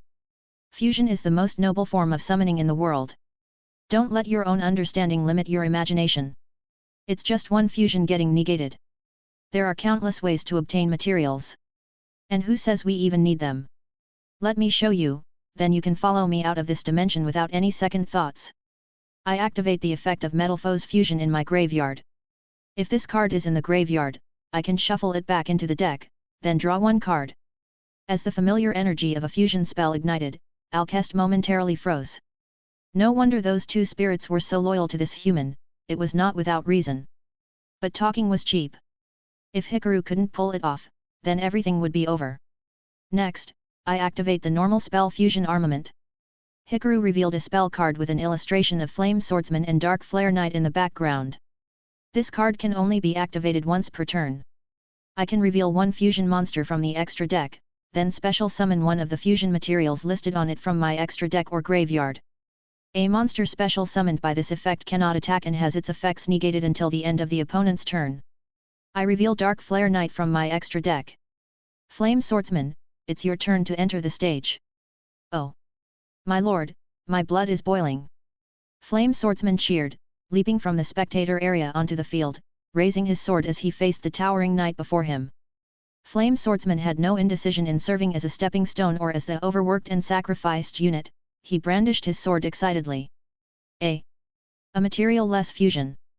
Alcest removed his hat, revealing his eyes as he stared at the battlefield. So, do you see it now? Dark Flare smirked. Our master will surpass your imagination. Chapter 30, Duel in the Strongest Form. I set 2 cards and end my turn. Hikaru looked at his hand, mentally calculating his next moves. The discarded cards had altered his original plan, with the biggest factor being he couldn't immediately deal with Crystal this turn. But perhaps it wasn't a bad thing.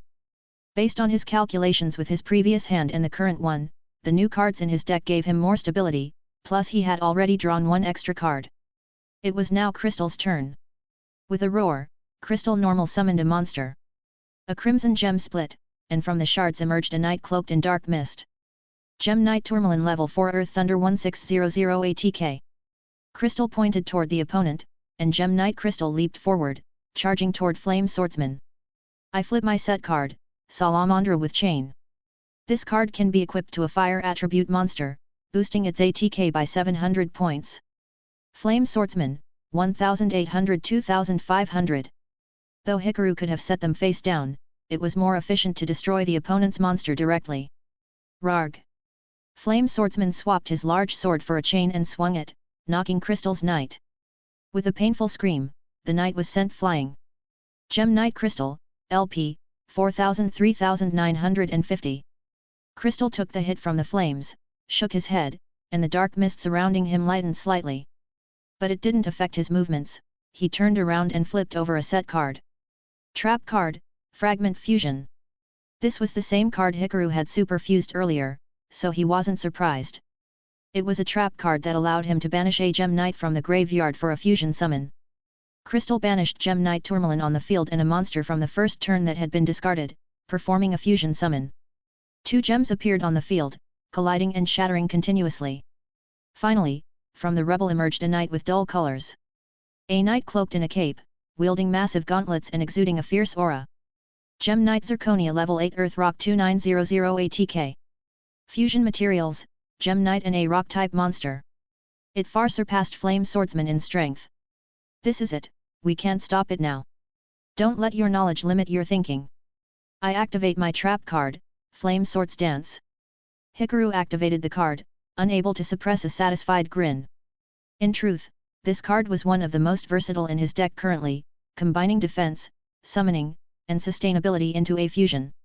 However, since he first used it against Ryu, everyone had been wary of it and prepared for it. The last time he used it, he had only activated its graveyard effect. If a monster is special summoned, I can special summon one Flame Swordsman or a fusion monster mentioning it from my extra deck with level 7 or lower. Then, change a monster on the field to face down defense position. Dark Flare. Yes. Dark Flare Knight charged forward promptly. As he entered the field, dark flames swept across, enveloping the massive knight. The two warriors now stood side by side, creating an imposing image on the field, guarding it, and preventing any harm to Hikaru. Cool. The alchemist finally sighed in awe.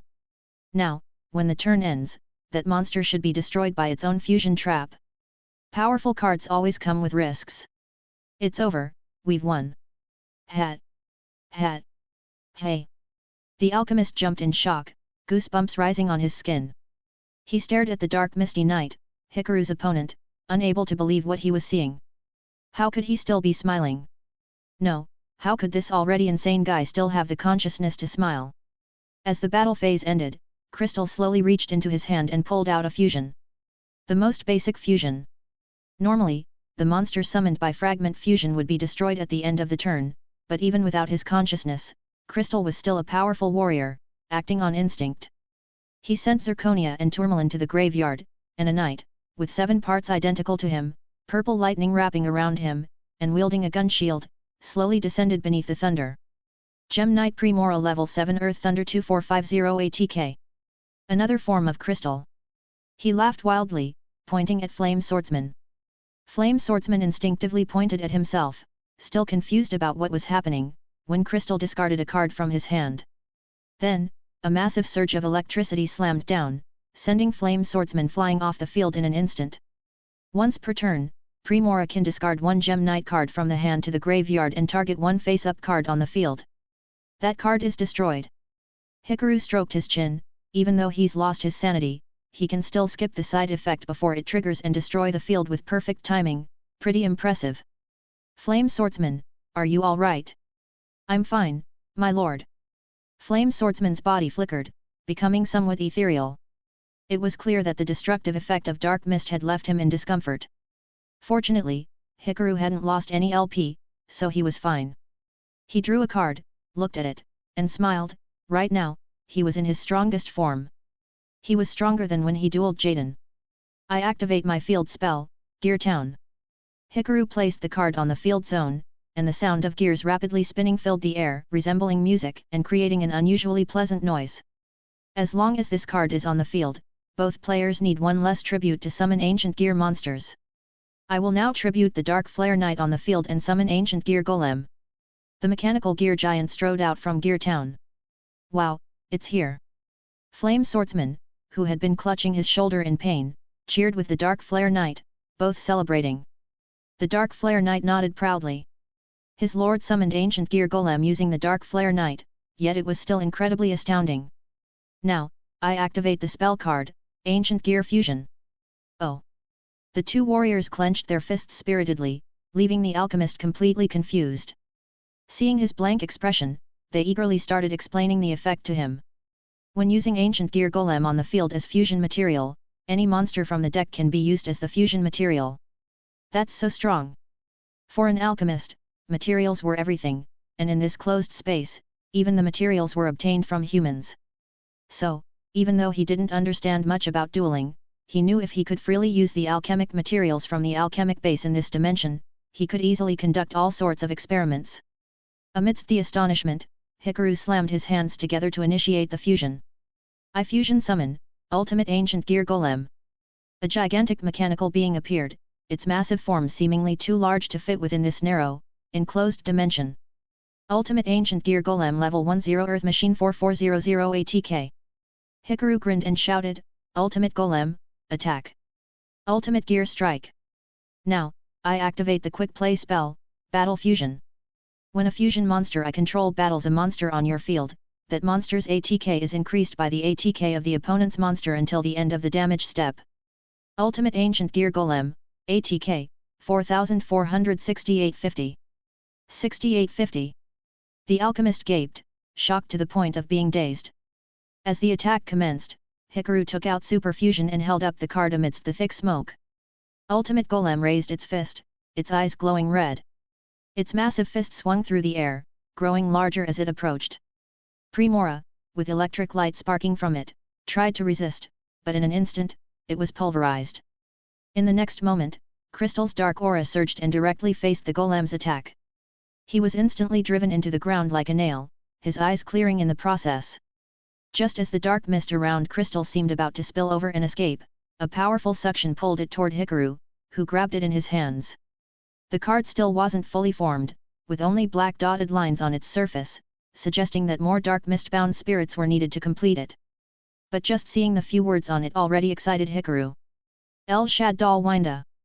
There was no other possibility, it had to be her. What a bountiful harvest today. Chapter 31, Professor Akaba is still a honest person. Oh. You woke up.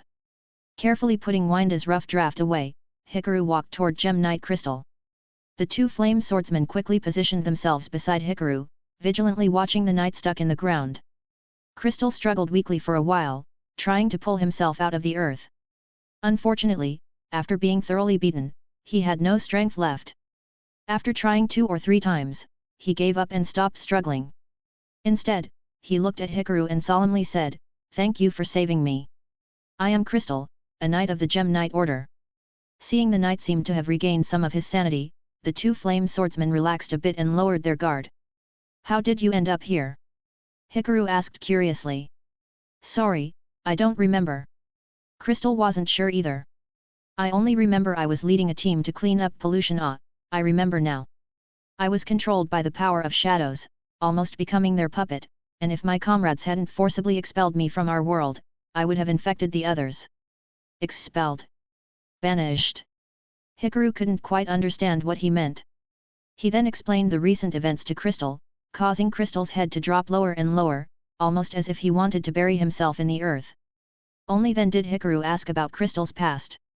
Through this, Hikaru learned a new piece of information, or rather, remembered something he had never cared about before.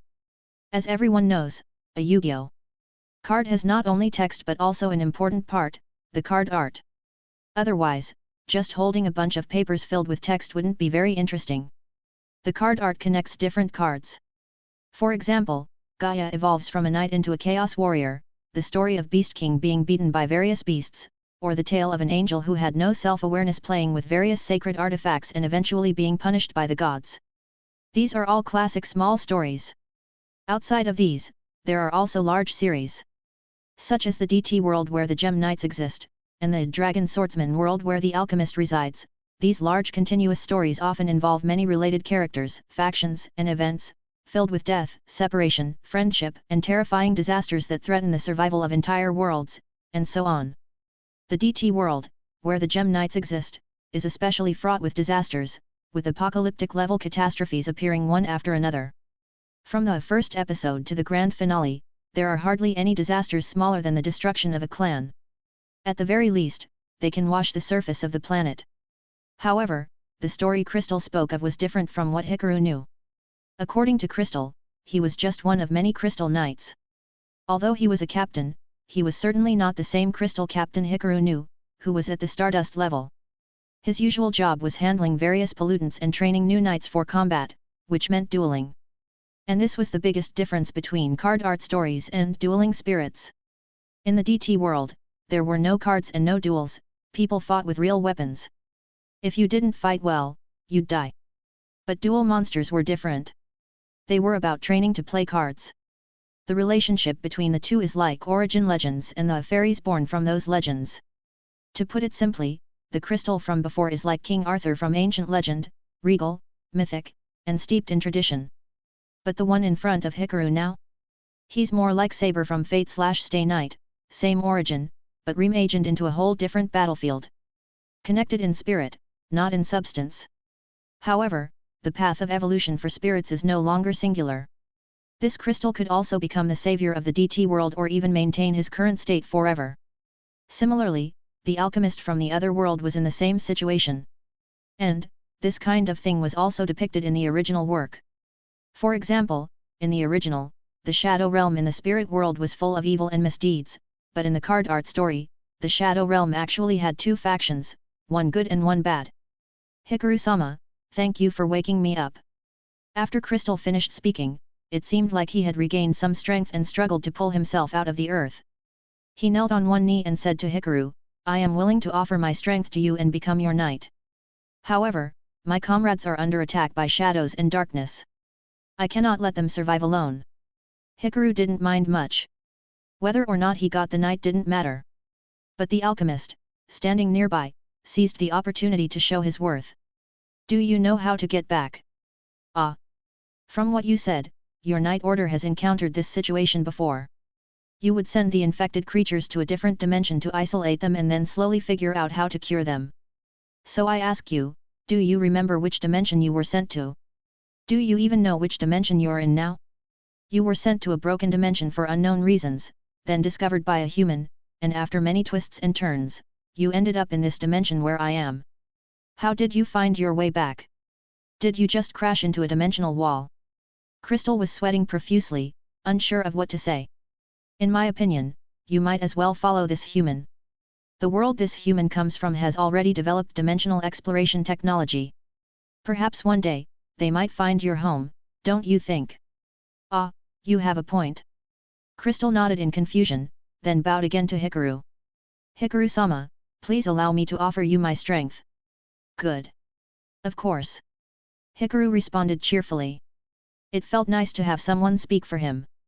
Immediately, in front of Hikaru, Crystal's body emitted a dazzling white light. His body began to slowly shrink, transforming into a brilliant gem, and in the end, into a card. Gem Knight Crystal. Crystal's physical condition wasn't good, so he could only revert to card form to recover. How rare, Hikaru thought, catching the card and putting it away. It was rare to obtain a usable monster for his main deck. Hikaru looked toward the alchemist, who gave a slight bow. He didn't appear to have any overwhelming power, instead exuded elegance. Rest assured. As an alchemist, I am more than happy to follow a greater fusion master. Besides, we've already agreed to a deal. Fusion master. As a spirit, the alchemist always followed his word. Since Hikaru saved him, he naturally wouldn't break his vow. After watching Hikaru's duel, he realized Hikaru was truly a fusion master beyond his expectations, making him even more satisfied. That's why, when Crystal wanted to leave, he spoke up to keep him from going. He didn't follow the usual practice of dueling Hikaru to settle things before following him. Not at all, not at all. I'm still far from that level, Hikaru humbly replied. Compared to the plain Crystal, this alchemist was an entirely different kind of monster.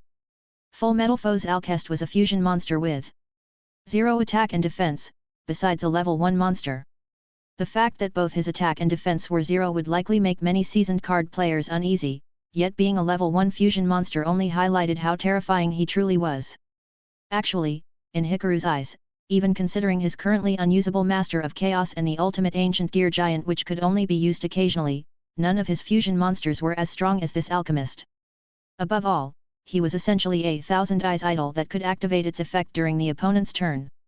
He could turn the opponent's monsters into his own equipment during their turn. Truly a master among monsters. Although summoning him was more difficult than summoning Thousand Eyes idol due to the condition of must fusion summon, there were always other ways. So, his final haul consisted of a Crystal Knight, a Psychic Alchemist, and a rough draft of Winda. A truly bountiful return. Far exceeding Hikaru's initial expectations. All thanks to the man who sent them. Professor Akiba is such an honest person. Chapter 32, Return. Alchemist, do you have any healing potions? Realizing this broken dimension probably had nothing else, Hikaru moved to Professor Crowley's side, first returning the cards he had previously borrowed from him to his deck, before helping him lean against a large rock, furrowing his brow. How long has it been? Why hasn't he woken up yet? Although Crowley was often unpredictable, when danger struck, he didn't run away immediately. Instead, he prioritized handing over anything that could save his life to Amaki, ensuring his safe escape. No matter his educational level, at least in some respects, his teacher's morals were absolutely outstanding. He definitely didn't want to leave the professor unconscious like this. Don't worry, I checked your companion's body. He should only be unconscious for another 2 hours at most. He just has low adaptability. Alchemist shrugged. I see. Hikaru nodded, finally feeling relieved. In the later stages of the original story, Crowley could be considered the best professor. But in the early stages, beneath his comical and ugly appearance, his protection for his students had already shown through. For instance, although he was almost forced to participate in shadow duels, before facing death, his thoughts weren't filled with resentment. Instead, he used his final moments to teach his students that no matter how strong the darkness is, it can be overcome, don't be afraid and face death calmly. He was a teacher who would be willing to die for his students, so even though he was often disorganized, Hikaru, who knew the future, didn't hold any ill will toward him. He had invited the professor mainly because of the professor's high status, the forced exit device, and most importantly, Ancient Gear Golem, one of the best fusion materials currently in his deck. According to his thoughts, 2 of them could at least dominate the battlefield, if not be invincible. Who would have known that the dark powers would control Gem Knight Crystal and make him attack them without dueling first? Taking advantage of the current situation, Hikaru asked about the alchemist. How did he end up here? He asked and learned that the alchemist disagreed with his teacher's views, so he decided to leave the Alchemy Academy, to work alone and prove his theories through his own hands and experiments. So what's the problem? The Philosopher's Stone, Alchemist replied. The Philosopher's Stone. Amaki Hikaru stared at Alchemist in surprise. What's so strange about that? My mentor said the ultimate pursuit of alchemy is Philosopher's Stone, and stuff like immortality and universal medicine are mere byproducts. Alchemist tapped his staff on his back, shaking his head. I had a big argument with him because I thought he was talking nonsense. Alchemy's ultimate pursuit should be gold. The Philosopher's Stone is just a tool to turn ordinary metals into gold. Wow, a fundamentalist alchemist. Hikaru glanced sideways at the various equipment around them, narrowing his eyes, and cautiously asked, so, you're just making gold here by yourself? Ha! I've already used up all the materials I brought with me, and yet nothing has come of it. Alchemist scratched his head and sighed. But I do have some byproducts which I have no use for. Master, would you like them? He rummaged through a nearby box and pulled out a large pile of items, handing them all to Hikaru, who took and carefully examined them. In no time, Hikaru recognized them, they were all low-level monsters without spirits, normal monsters. He raised an eyebrow. That works too. The fusion materials for the Full Metal Foes Alcest are precisely normal monsters, so it's not surprising to have a bunch of them with him as materials. Although most of them were useless, it wasn't a big problem, they could be used for super fusion. Sweet. Saved some money. Hikaru thought as he put the items away. After a while, once Professor Crowlier woke up, he simply told him that the duel was over. Professor Crowlier was slightly confused about what had happened. He only remembered being knocked out by a rock, but after hearing Hikaru duel with his cards and gaining recognition from the spirits, he didn't dwell on it and even felt pleased. Mamma mia! I don't have to face the spirits directly, thank goodness.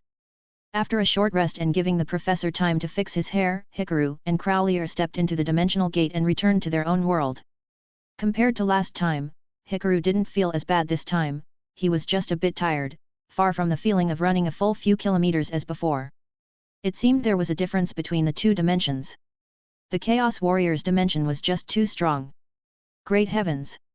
Professor Crowlier stepped on the familiar school floor, took out a handkerchief, wiped his forehead, and sighed long. Meanwhile, the principal, who had been waiting for them, kindly walked over to greet them. How did it go, Professor Crowlier? Everything's okay, right? Hey? No, everything's fine.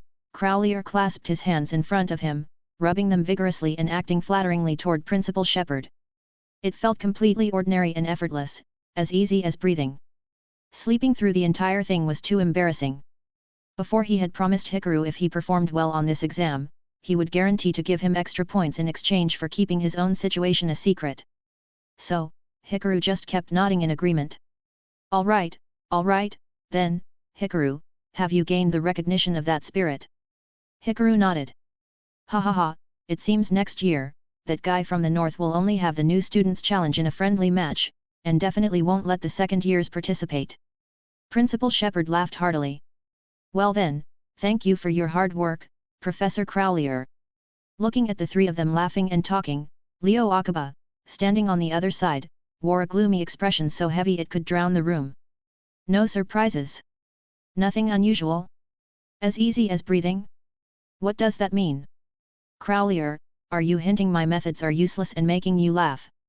His hands, which had been clasped behind his back, clenched into fists. What does Crowlier's ridiculous smile mean? The Gemnite crystal, which he had recovered in the strange ruined dimension with the help of employees from Kaiba Corp, was accompanied by a few other Gemnites, all with strange darkness. Although he hadn't used his full strength, the people from Kaiba Corp were no fools. The darkness of the Gemnite crystal far surpassed that of any other Gemnite card.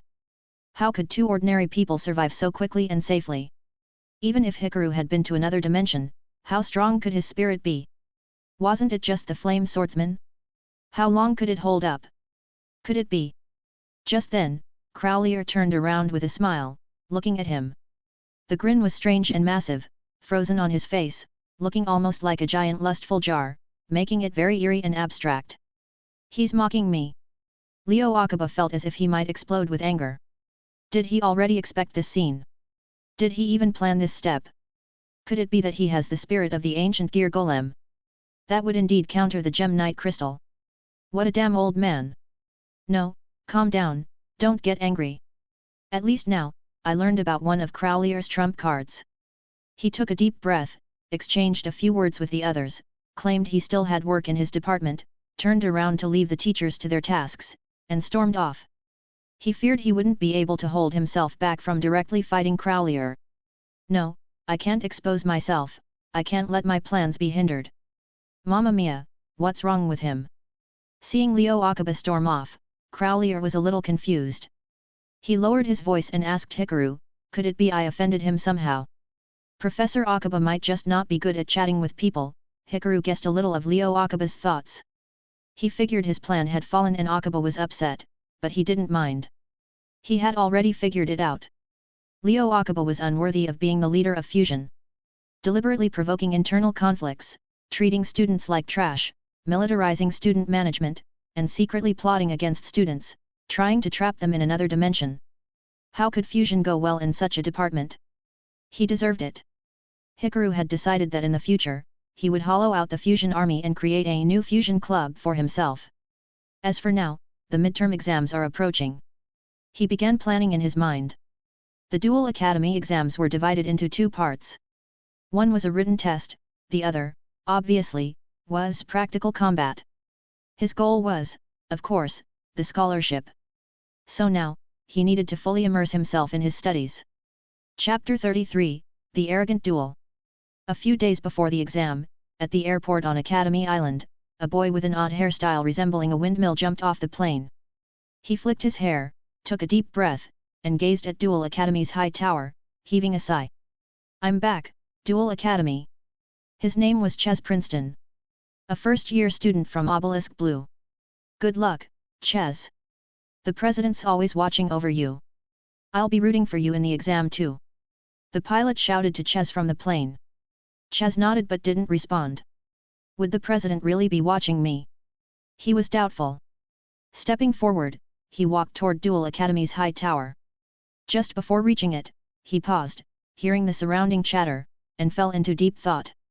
He, Ches Princeton, was Seto Kaiba's disciple. Through a certain twist of fate, he obtained a card with a spirit inside it, leading him to believe he was chosen by the heavens. He began participating in various beginner-level tournaments, winning one after another since he was a child, and through family connections, he even met Kaiba Corp's president, Seto Kaiba, and became his disciple. After that, he smoothly became a student of Obelisk Blue at Duel Academy. But he was beginning to doubt himself more and more. Many people doubted his abilities, believing he was only in his position thanks to the power of the Princeton Group and Kaiba Corp, using money to climb up, which made him question himself even further. Could it be my victories in all those beginner-level leagues were because of my older brother's secret assistance? Could it be I only caught my master's attention because my deck had the spirit he longed for? The power of doubt tortured him. He swore to show those who looked down on him and didn't recognize him that Ches Princeton never relied on anyone. He swore to make others acknowledge him. He swore to remain undefeated at Duel Academy. Then, that day, he saw Jaden Yuki, the chosen one, who had never even been to another dimension, yet still gained the approval of a spirit. He lost, in a friendly duel, to Jaden Yuki of Red, destroying all his prepared strategies. In deep pain, he chose to leave the academy, claiming he needed to train, but truly just ran to Kaiba Corp to hide. Unexpectedly, during his self-imposed isolation, his master passed by, saw him, called him a fool, dragged him into the simulation duel room, kicked him, and made him duel a crazy AI using a hero deck. "I won't be afraid anymore, Jaden." He silently encouraged himself. Now, he was terrifyingly strong. "Wow, Hikaru, let me copy your notes." "Bro, so sly. I wanna see it too." Before entering the classroom, Ches was about to dramatically kick open the door and announce his return loudly, but he heard intense discussions coming from inside. Standing at the door, he blankly watched Jaden Yuki, Cirrus Truesdale, and many other students he didn't recognize or only vaguely remembered gathered around a desk, chattering. "Amagi-san, where's the alchemy formula on the page? Amagi-san, what's this mercury secret? What the?" Ches stood stunned. The first to notice him was winged Kuruba, floating beside Jaden, chirping "Kuri Kuri." Hearing its voice, Jaden spontaneously turned and looked toward the door, spotting Ches. "Oh! Ches, you're back! Ches, you're back!" Cirrus looked over and politely greeted him. "What's going on here?" Ches, who had planned a grand entrance, was caught off guard. He was fuming but instinctively asked. "Isn't the exam coming up?" "Ugh, the academic courses are so troublesome," Jaden scratched his head. "Especially alchemy. No one understands it except for Cirrus and Amagi-kun. Exams." Ches felt a little nervous. Unlike Seto Kaiba, who was a natural genius, Ches wasn't quite so versatile. He hadn't attended many classes, and even though Kaiba Corp's teachers were tutoring him, he might have missed something. Besides, lately, he'd been dueling robots every day, leaving him with little time for class. "So, this Amagi guy is really good at alchemy? I have no memory of him at all. Come to think of it, why is alchemy even part of the academy exams? I thought it was just an interesting class." He didn't understand it at all. It wasn't just him, in fact, very few students at the entire school understood alchemy. Even Bastion was completely clueless about it. The only reason he could help other students by drawing knowledge points for them was simply because he was very good at studying and had an excellent memory. This was also one of the reasons why Hikaru had set his goal as scholarship. Not to mention Jaden and Cirrus, who also fell asleep in other classes, and even the students in Blue Dorm who were unable to stay awake during alchemy class. Therefore, Hikaru had a huge advantage in this course and could use it to boost his score. Apart from that, Duel Academy didn't test things like literature, math, chemistry, or physics. Their exams were very simple, cards and rules. After all, it was Duel Academy. The former involved card names and effects, while the latter was about various cards and the rules of duels. In the original, Professor Crowlier had taught related courses and explained the details of things like field spells to students. The teachers at Duel Academy were eager to break down every detail of dueling and explain the deeper meanings behind them. In short, Hikaru had no confidence in taking cultural exams, having not taken one in 5 or 6 years, but if it was a Duel Academy exam, he was confident about scoring well. What? Jaden lost to that guy? After initially being confused, Ches asked about the recent events at the academy. It was only then that he realized Jaden had lost to Hikaru, making Hikaru the representative for Duel Academy's exchange duel. He first stared in shock at Hikaru, who appeared to be a kind and gentle person, studying alchemy, then immediately turned around and glared fiercely at Jaden. How could you lose to someone else? What's wrong with you? It's dueling. Isn't losing and winning normal? Jaden scratched his head, confused when he heard Chaz's words. Besides, Hikaru is really strong. That's nonsense. Only I can beat you. But you lost to me. Shut up. Stop talking. Chaz slammed the desk furiously. It's settled. This exam, I'll defeat Hikaru for you. Come and see my new power. On the other side, Hikaru couldn't hold back any longer.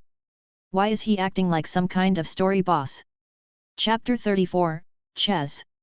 The written exam lasted for 3 days, and in the meantime, Hikaru felt pretty good. Most of the questions were ones the teachers had already covered. The few advanced questions were actually just old problems in a different form. For Hikaru, a student trained in a rigorous education system previously, these questions were easy once he familiarized himself with them. And although he could confidently guarantee even Yu-Gi-Oh! Judges sometimes get confused by the rules of many Yu-Gi-Oh! Cards, at least Duel Academy exams didn't have that kind of thing. Additionally, there was the alchemy course. Not only did Hikaru have a natural talent for alchemy, but even without that talent, he could always ask an alchemist for help. Of course, if anyone found out, it would definitely count as cheating. However, he wasn't the type to cheat just for the sake of grades, but it did make him feel more at ease. After a few days of written exams, Hikaru was now fiddling with his deck, thinking about today's practical exam. While the written exams were important, in Duel Academy, practical performance naturally held more weight and could contribute more points. Since his goal was to be number 1 in his grade, he naturally aimed to win. And his opponent, unsurprisingly, would surely be Chaz. Although the academy was generally fair, sometimes, certain students made things more fair for others. In the anime, Chaz was fine, he would be immediately expelled if he cheated. But this world's Chaz, who was a disciple of Kaiba Sito, could undoubtedly count on his teacher's connections if he wanted to face Hikaru in a practical exam. The teachers would probably be more than willing to help him out. Honestly, if it was the Chaz from the original facing him, he would probably be just fine. Firstly, as a duelist, Chaz's energy was naturally high, so he was definitely worth being a daily opponent. In the original, although he was positioned as the second male lead, he was always overshadowed by other characters. Early on, he was overshadowed by Cirrus, then by Aster Phoenix in the middle, and later by Jesse. Despite being the second male lead, most of his moments were taken by others. So, as an opponent, Hikaru's chances of winning were innately higher, making it easier to earn a scholarship. However, in this world, Chaz had become Kaiba Sito's disciple, just like in the manga, because of a different historical development. Hikaru shuffled his main deck and extra deck. First, his main deck. After 2 months of iterations, he had already removed some useless fusion cards. The remaining cards mostly consisted of easy and simple fusions, strong fusion monsters, and flame swordsman related cards. Although his main deck still didn't have as many monsters as other people's decks, he no longer worried about not having enough monsters. In addition, Cards that had remained in the deck without being fused, like Cannon Soldier, Gigatech Wolf and Burstinatrix, meant his deck was, in a way, half monsters. However, his main deck still had some abstract cards that were relatively difficult to use. Beyond that, his extra deck had become much more luxurious than before. Removing cards like Brachioratus and Golden Mammoth, his extra deck had been almost completely replaced. The core cards included 2 Flame Swordsmen, 1 Dark Flare Knight, Flame Wingman, Inferno Wing, Ultimate Ancient Gear Golem, and even some newly added cards like Cyber Blader, and the exciting but currently unused Master of Chaos. This also brought along some new problems. That was, his extra deck was almost full, and he would need to remove some older fusion monsters. Hikaru hadn't thought about this before because, in his memory, the extra deck in the anime could have as many cards as needed. But after being reminded by his teacher about the number of cards in the extra deck, he remembered that in the original, Jaden had also worried about what to remove in order to add Shining Flare Wingman. He shuffled his extra deck. It was still almost full, but not quite. Even if he added Full Metal Foes Alcest he had just acquired, the extra deck still wouldn't be full. Even counting the Cyber Dragon fusion monster that had been created through super fusion after a duel, it was still enough. However, it was essential to plan ahead. Next match, Obelisk Blue Chaz, versus RA Yellow Hikaru. Please head to the designated arena to prepare. Hearing his name, Hikaru promptly packed away his deck and went to the exam hall. On the other side, Chaz had been waiting for a while. Ah, Hikaru's opponent is Chaz?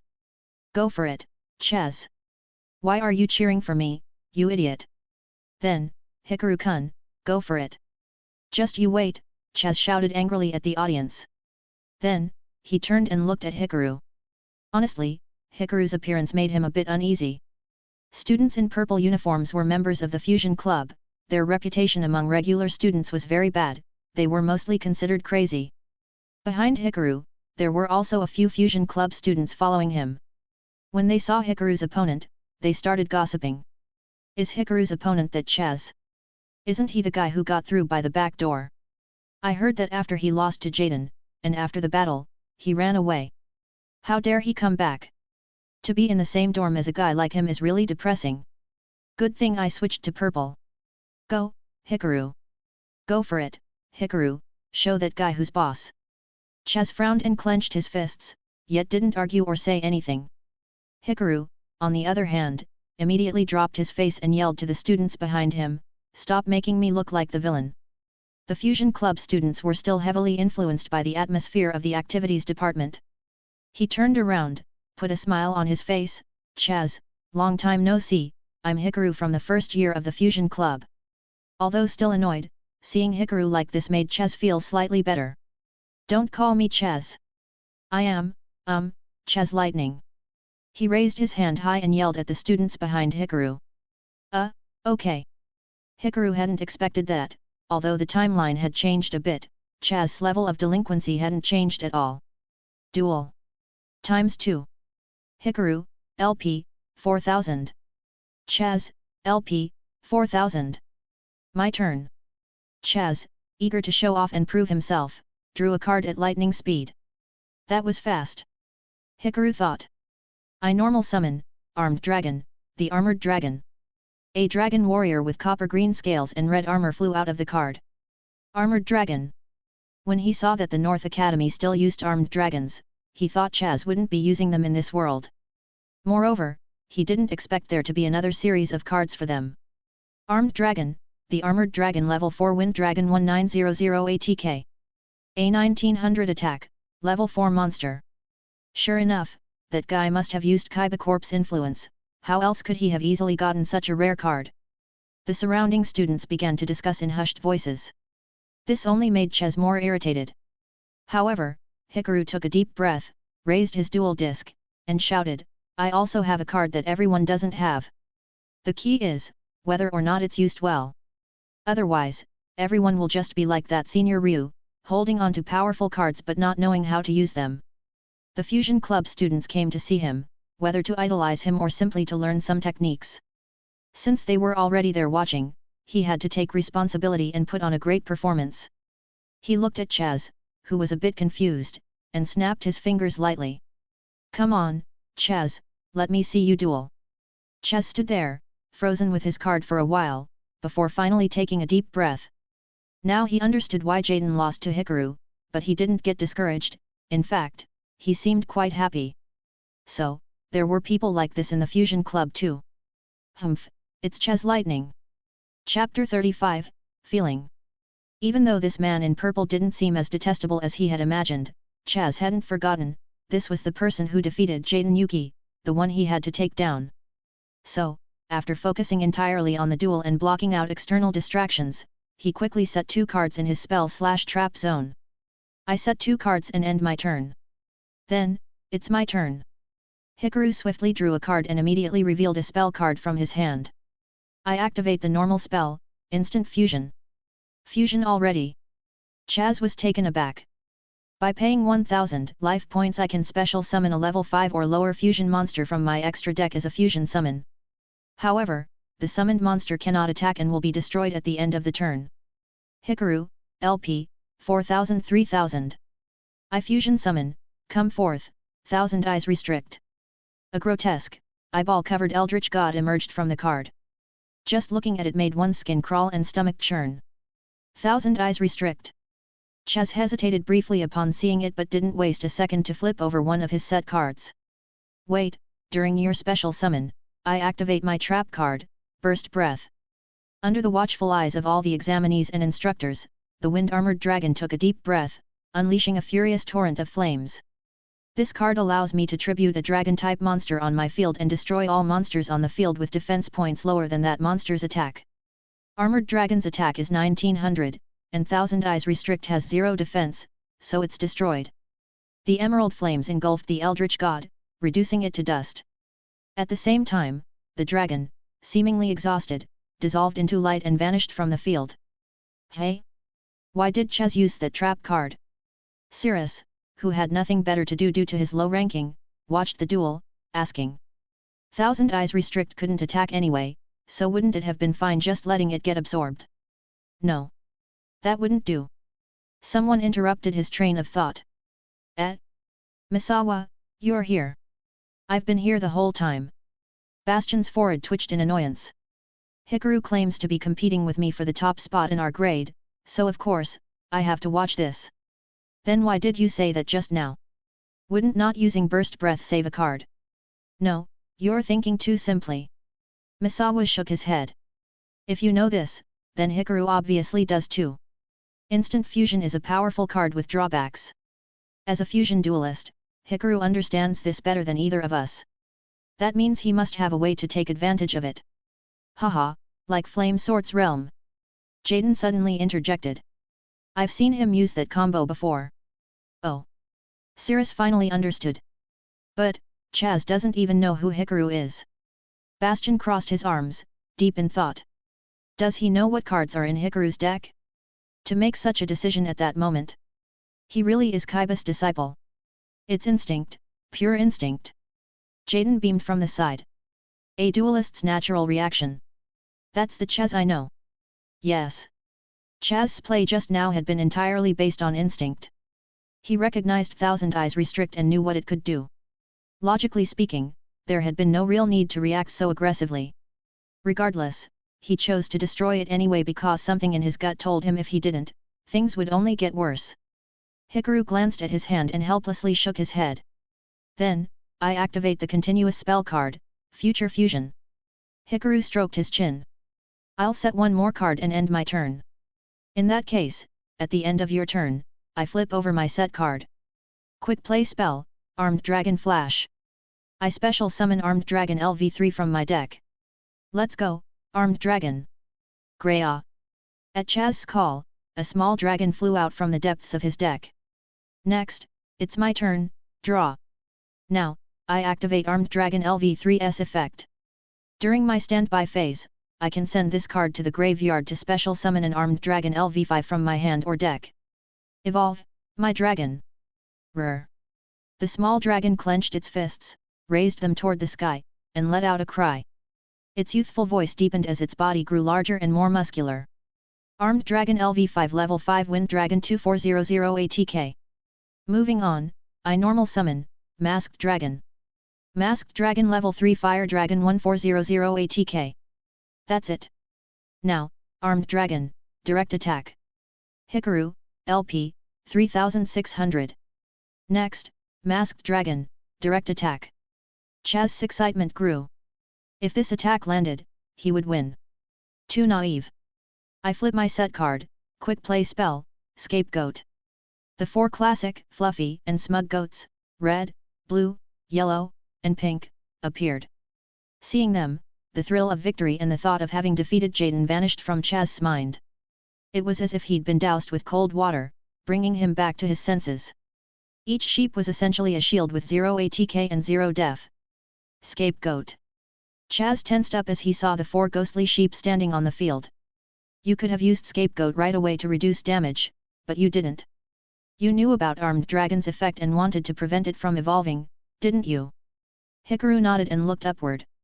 A student from North Academy used an Armed Dragon deck before. His performance wasn't great, but afterward, I specifically studied the effects of the Armed Dragons.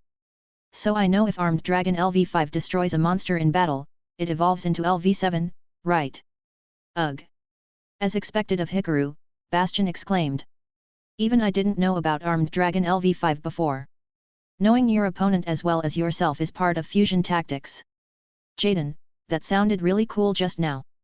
Cirrus looked back at Jaden in admiration, surprised he could say something so impressive and logical. Ha ha ha! Jaden scratched the back of his head. Hikaru said that back in the alternate dimension. Yeah, that makes sense. Cirrus awkwardly turned back to watch the duel. In any case, since he couldn't achieve an OTK, Chaz had no choice but to have Masked Dragon destroy one of the pink sheep. Just in case, I set a card and end my turn. As expected of a duelist capable of defeating Jaden, he was no pushover. Knowing your opponent as well as yourself, hey. He overheard Jaden and the others talking, but he had no interest in chatting during a duel, nor did he want to rely on reminders from others. However, he recalled his previous training and started to sweat a little.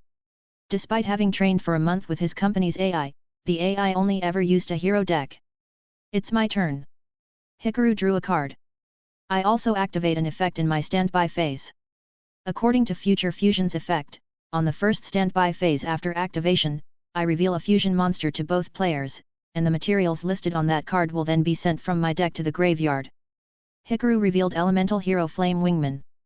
Shortly thereafter, Chaz suddenly perked up. Wait, yes. This was the feeling. Chapter 36, Fusion is all I see. Flame Wingman was a card that left a deep impression not just on Chaz, but on the other students as well. The reason was simple. During the entrance exam, Jaden had put on a show for the entire school, using Flame Wingman to tear through a professor's defenses. As a result, most freshmen were familiar with the card and knew its effect. However, Chaz's memory of it was even stronger because he had almost been defeated by it himself. Since it was a hero card, he immediately felt much more at ease. On the other hand, Hikaru was in a bit of a predicament. Sheep tokens couldn't be used as tribute for Flame Sword's realm. The effect of Flame Sword's realm required sending a face-up monster from the hand or field to the graveyard to special summon a Flame Swordsman fusion monster from the extra deck. Since sheep tokens couldn't be used for tribute summons and couldn't be sent to the graveyard, they were useless as fuel. Additionally, the hand he had just drawn was rather awkward. A complete hand brick.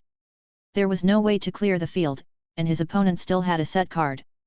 However, if he switched to another strategy, he might have a chance to end the duel in one blow. But he needed to hold on to some of his hand cards, which could be risky.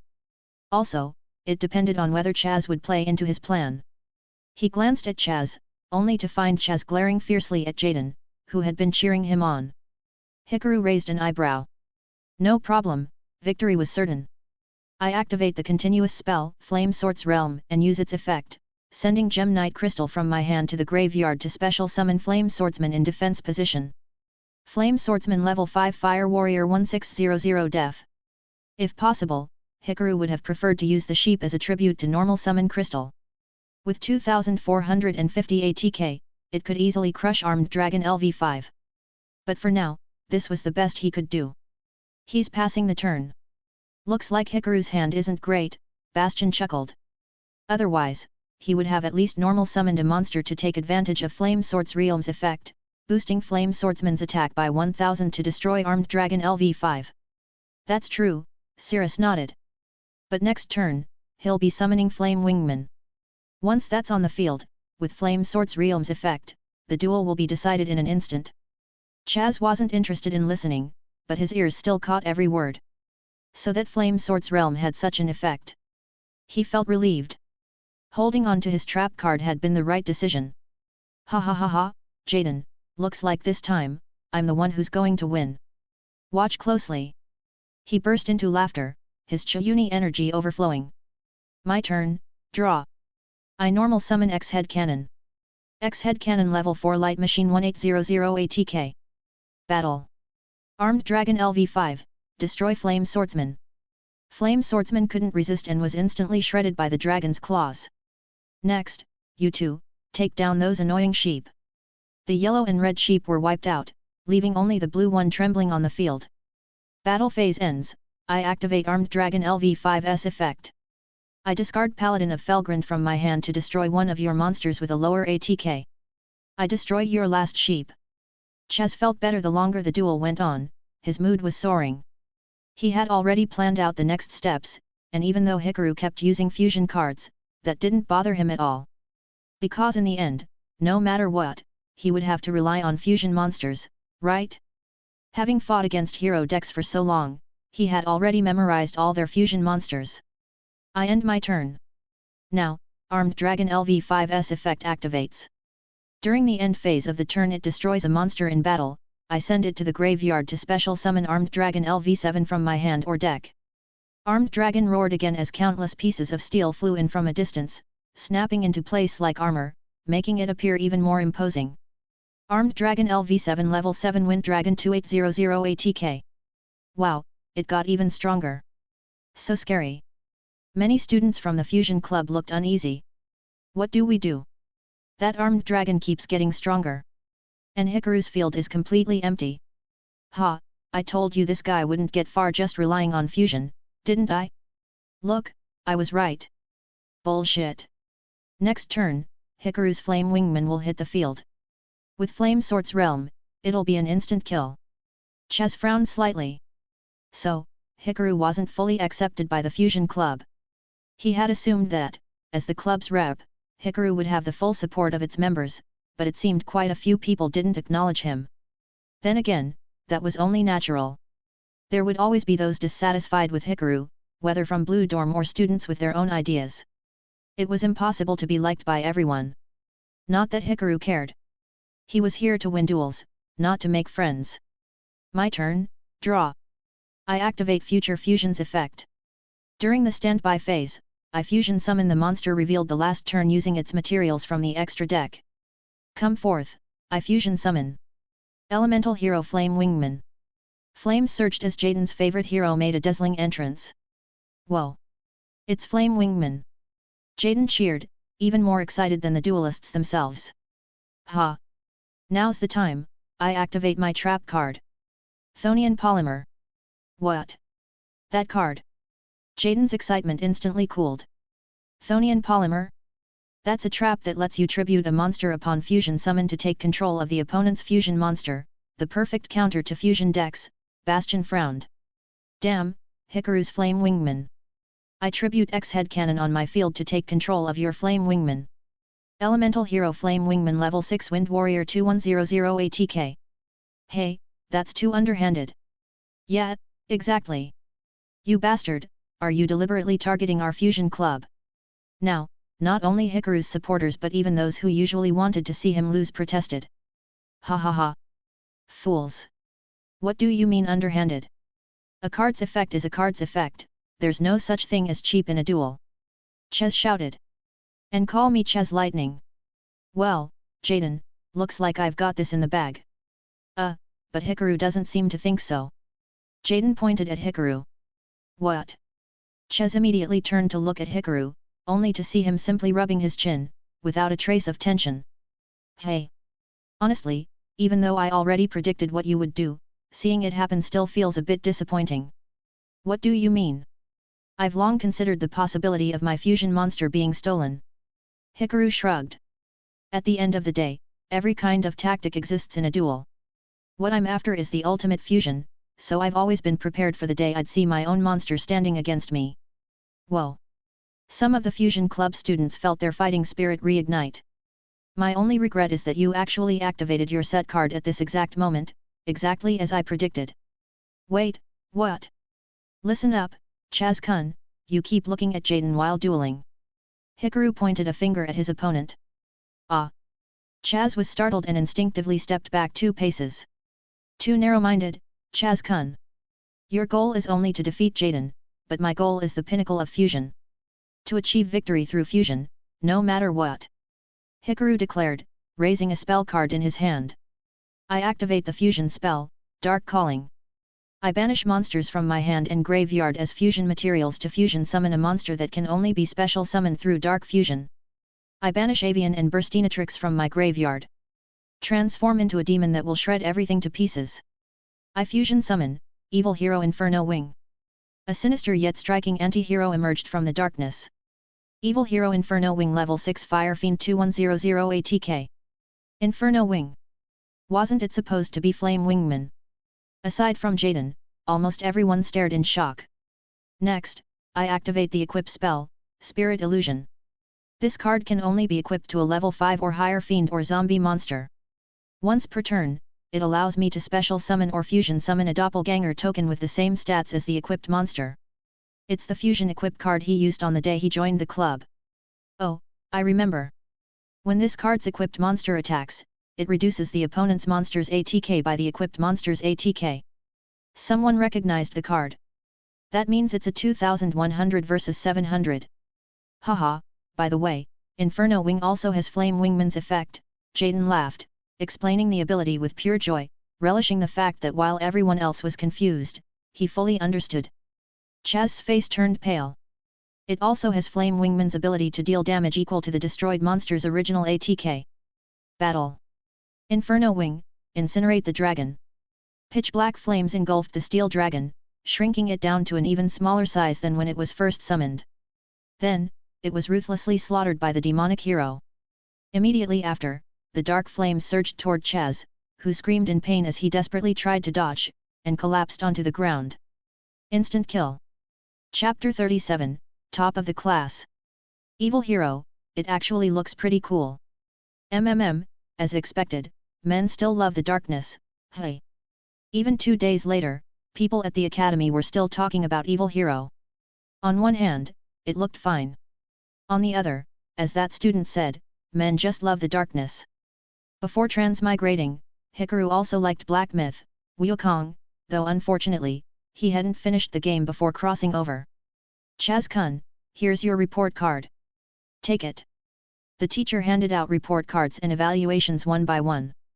Chaz looked at the miserable numbers on his report card and felt like smashing his head into the floor. He had disgraced his master. Staring at the evaluation, he recalled what had happened 2 days ago. After losing to Hikaru, while the Fusion Club students were either cheering or mocking him, Hikaru had simply collected his deck and told him calmly that his dueling wasn't pure enough, at least, not that day. If you want to defeat Jaden, this won't be enough, Hikaru's words still echoed in his mind. All you think about is beating Jaden. But Jaden, he's thinking about becoming the strongest duelist. Shame burned through him. He finally remembered how, that day, his master had dragged him to the AI training room, cursing at him with a cold snort. You fool! If you don't want to become the strongest duelist, you'll be nothing but a mediocre nobody for the rest of your life. Get that through your head. Unfortunately, back then, his mind had been filled with the frustration of losing to Jaden and the pain of being ridiculed. But that Hikaru. He turned to look in Hikaru's direction. Despite being the Fusion Club's representative, opinions about him within the club were highly polarized. Those who respected him really respected him, while those who disliked him absolutely despised him. Outside of the club, while ordinary students were amazed by his dueling style and deck design, they found it hard to approach him. After all, he was a Fusion Club member. How'd you do, Jaden? Ha ha ha. Over 80 in practical exams. Jaden laughed heartily, conveniently hiding his written test scores. An 80 in practical exams. Chaz felt like he'd been struck by a hammer. He only got 40. Overly fixated on using ace monsters to decide the match. Should first use low-level monsters to test traps. Trap card usage is highly inconsistent, sometimes brilliantly disrupting the opponent's strategy, other times recklessly taking control of a monster like Flame Wingman without considering the situation. Extremely disrespectful toward opponents, spending the entire duel looking at the audience. Only focused on heroes, completely ignoring everything else. With a loud slap, he smacked himself in the face. Staring at the evaluation and the points deducted, his face was filled with despair. Don't tell me. Am I going to lose to Jaden even in exam scores? If Master finds out, he'll kill me. Hikaru, how did you do? Bastion, sitting behind Hikaru, leaned forward curiously. He still hadn't forgotten what Hikaru had said earlier. Ah, don't bring it up. I didn't do well. I messed up. I shouldn't have done that at the time. Ah. Bastion's face was full of question marks. Ah, Hikaru, you didn't do well either? Ha ha ha, well, it's fine. Let's work hard together next time. Hearing Hikaru say that, Jaden's face instantly lit up. He eagerly patted Hikaru on the shoulder, laughing cheerfully, almost as if this somehow erased the fact that his own written exam score was trash. Jaden, cold sweat ran down Bastion's forehead. No matter what, we all saw that duel that day. There's no way Hikaru's dueling could have been bad, right? Yeah, Jaden. Even I wouldn't believe that. Hikaru-kun must be joking with us, right? Jaden was stunned. Wait, Hikaru, you lied to me. What reason would I have to lie to you for fun? Hikaru shrugged, pulling out his evaluation sheet and showing it to them. Look, only 97 points. Wasn't the full score 100? The evaluation says I precisely capitalized on my opponent's mistakes, immediately recognized monster effects and evolutions, was willing to take direct attacks from powerful monsters for the sake of victory, accurately noticed my opponent's lack of focus, seized on their psychological shifts and executed a flawless reversal, securing an instant kill with no room for counterplay. I didn't give my opponent any time to react and performed nearly perfectly. That all sounds like praise. Cirrus stared at his own evaluation sheet, his face stiff. Jaden, I got scolded so badly by the teacher. That's strange. Then why did you get 97? Bastion asked curiously. Hikaru sighed. Professor Sartir said my deck composition was poor, that I had too few monsters and not enough balance. He was the only teacher who deducted points, every other teacher gave me a perfect score. They leaned back in unison. Isn't that right though? A normal deck is definitely focused on monsters, unless it's a rather introverted spell/trap deck, isn't it mostly centered around monsters? But thinking about it, since Hikaru was aiming for the ultimate fusion, he filled his deck with fusions and even the monsters he included just to complete the fusion materials were only around 7 or 8, which is indeed too few. Nonetheless, when Hikaru said it, it seemed like he was extraordinarily dissatisfied. I believe everyone has already seen your evaluations. This is only the early part of the first academic year, and you still have plenty of time to correct your issues, so don't be discouraged. As for the final grade sheet, it has already been posted on the Academy bulletin board, and interested students can go take a look. The top 10 students can apply for a scholarship from Professor Crowlier. Scholarship might as well call it a bonus. Playing cards is ultimately a competition, and the students' future paths are either to become teachers or duelists. So, familiarizing oneself with duel tournaments early and understanding how duelists can make money in society is what Duel Academy aims to teach the students. Grades. After class, Hikaru went to the academy gates. On the bulletin board, a list was posted. He took a glance at the crowd. Good. First place. Ah, how can you be ahead of me by 10 points? Bastion, standing next to him, went crazy, rubbing his head hard. Impossible, when we checked the answers, weren't we almost identical? Could it be alchemy? Ah! Bastion screamed like Tom from Tom and Jerry.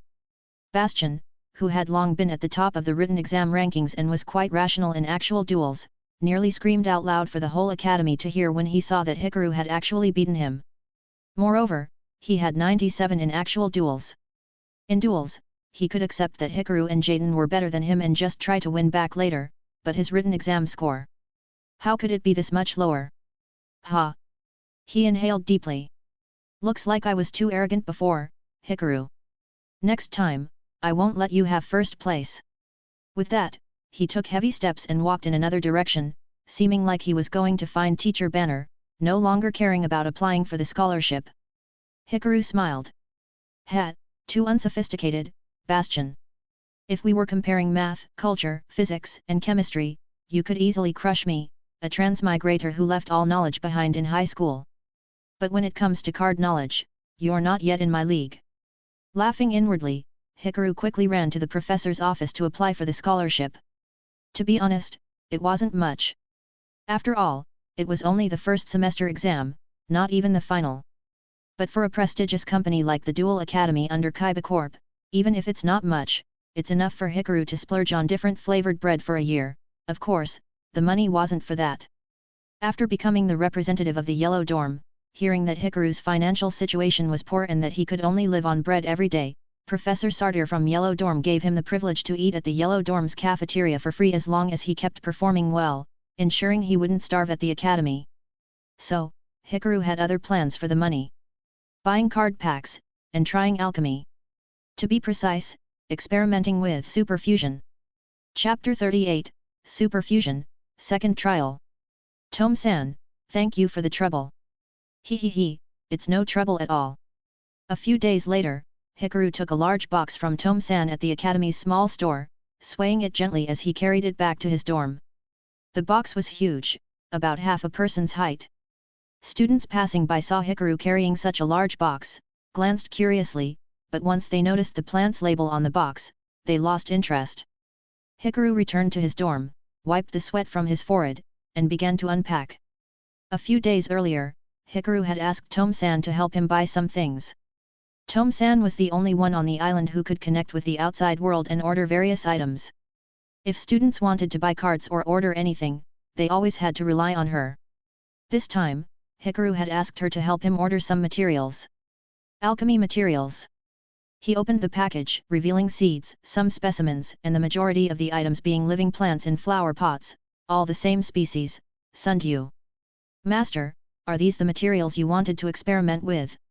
A voice from a hooded alchemist echoed in Hikaru's ear as he took out the items. Hikaru nodded, yes. Plants, ha.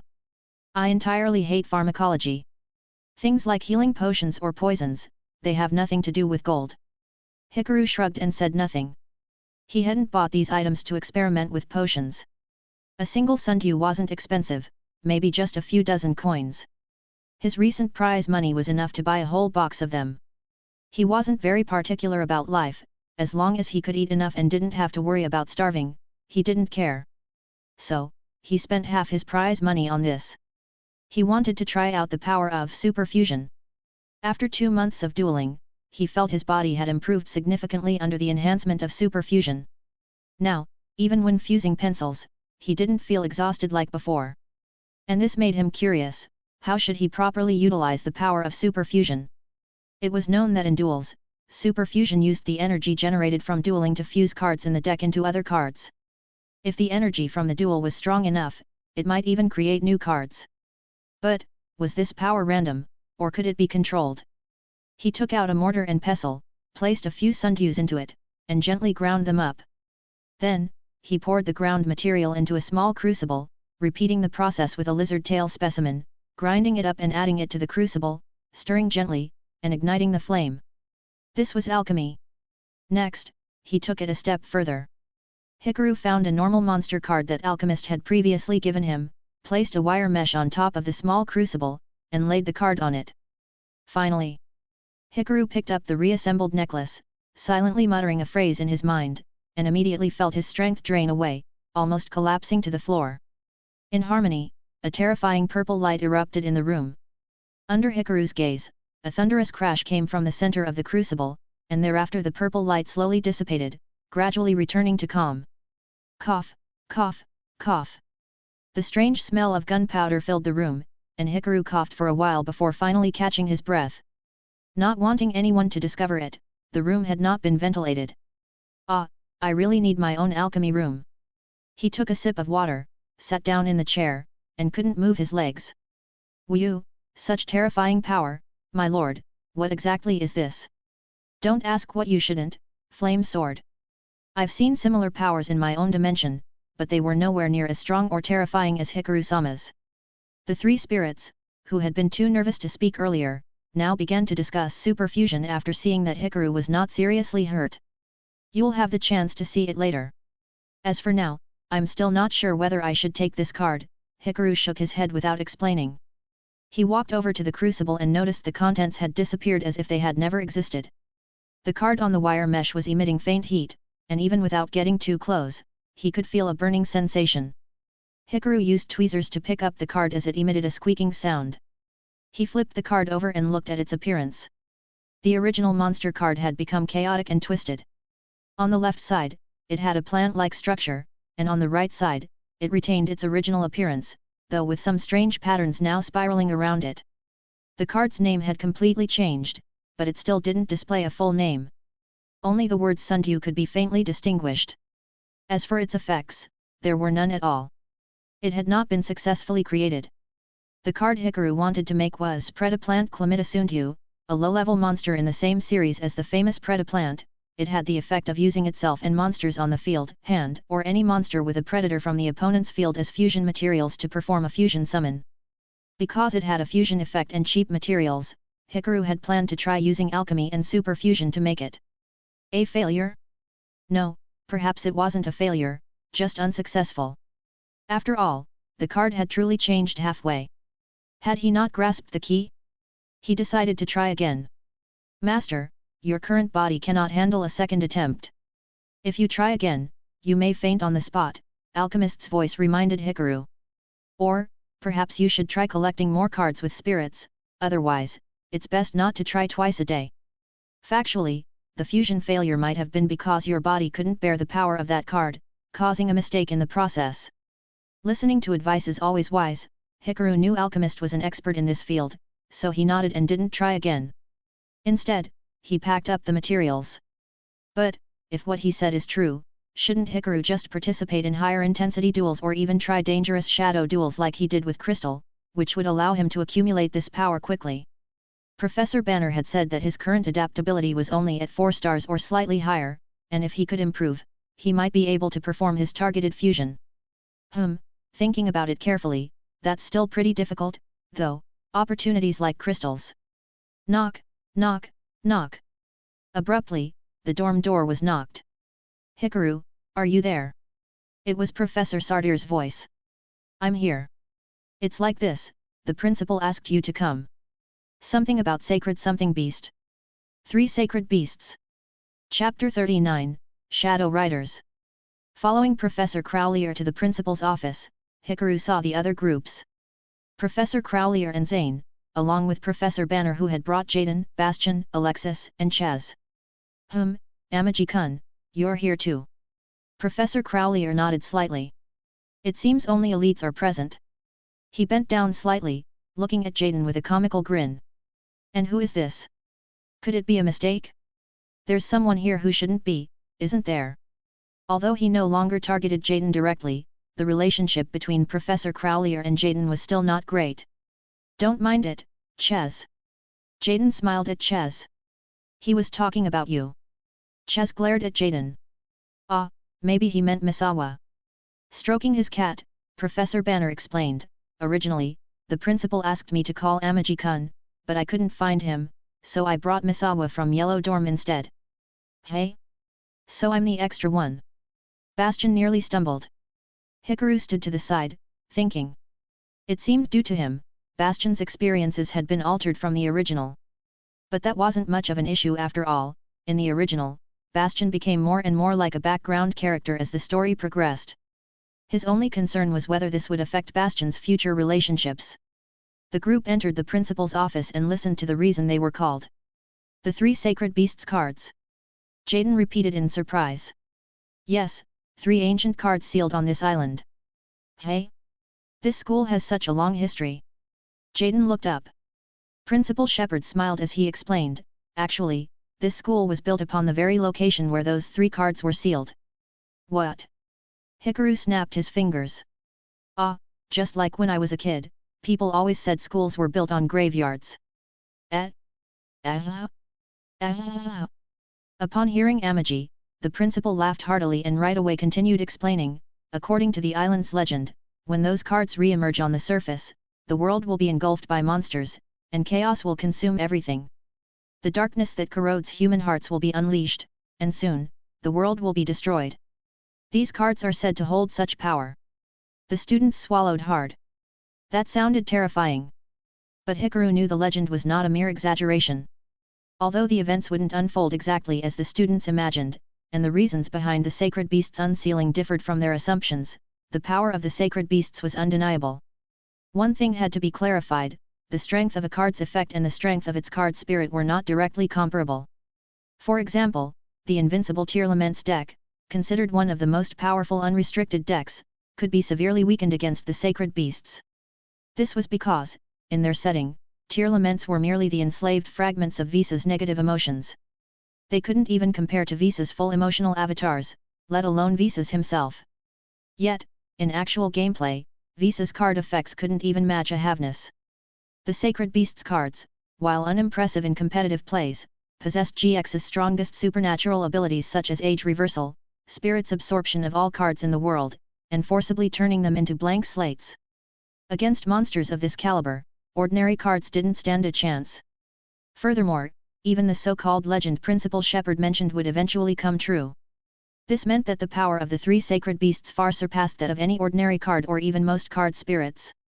So, challengers seeking to unseal these cards have appeared. Who exactly? Zane asked in confusion.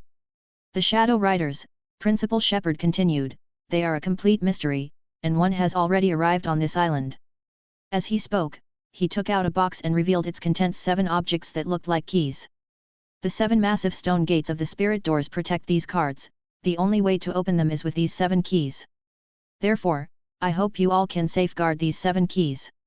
Even if you say that, how do we protect them? Chaz asked. Of course, by dueling. Hey! Everyone was startled. Well, what else did they expect? Hikaru really wanted to ask that. In this world, what else could they do besides duel? Were they seriously considering guns and weapons? In the duels to seize the keys, you must win. Only then can the spirit doors be opened. That is why I am entrusting them to you, the Academy's top duelists. The principal glanced at Crowlier and Banner. Though to be honest, some of you are just here to fill numbers. Well then, Principal, in that case, why don't I give my spot to Misawa? Banner stroked his cat and smiled. Well, Misawa. No problem, I accept. In short, Professor Crowlier stepped forward, picking up one of the keys. Just think of it like some thugs challenging our school and trying to take our signboard, right? No need to be scared, Principal. Ah, well, that's one way to look at it. The sequence of events was slightly different from Hikaru's memories. He picked up a key from the edge and hung it on his hand. The details might be off, but that didn't matter.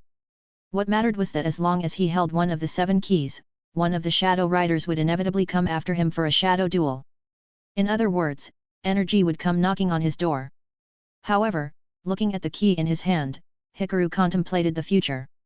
Since this world had alternate dimensions, he couldn't guarantee that the Shadow Riders were the same ones from the original, but regardless of who they were, their ultimate goal remained unchanged: to unseal the 3 sacred beasts cards. It might seem counterintuitive, but on the flip side, Principal Shepherd had actually been deceived by Chairman Kagemaru. From the get-go, the 3 sacred beasts cards were entrusted to the principal by Kagemaru himself.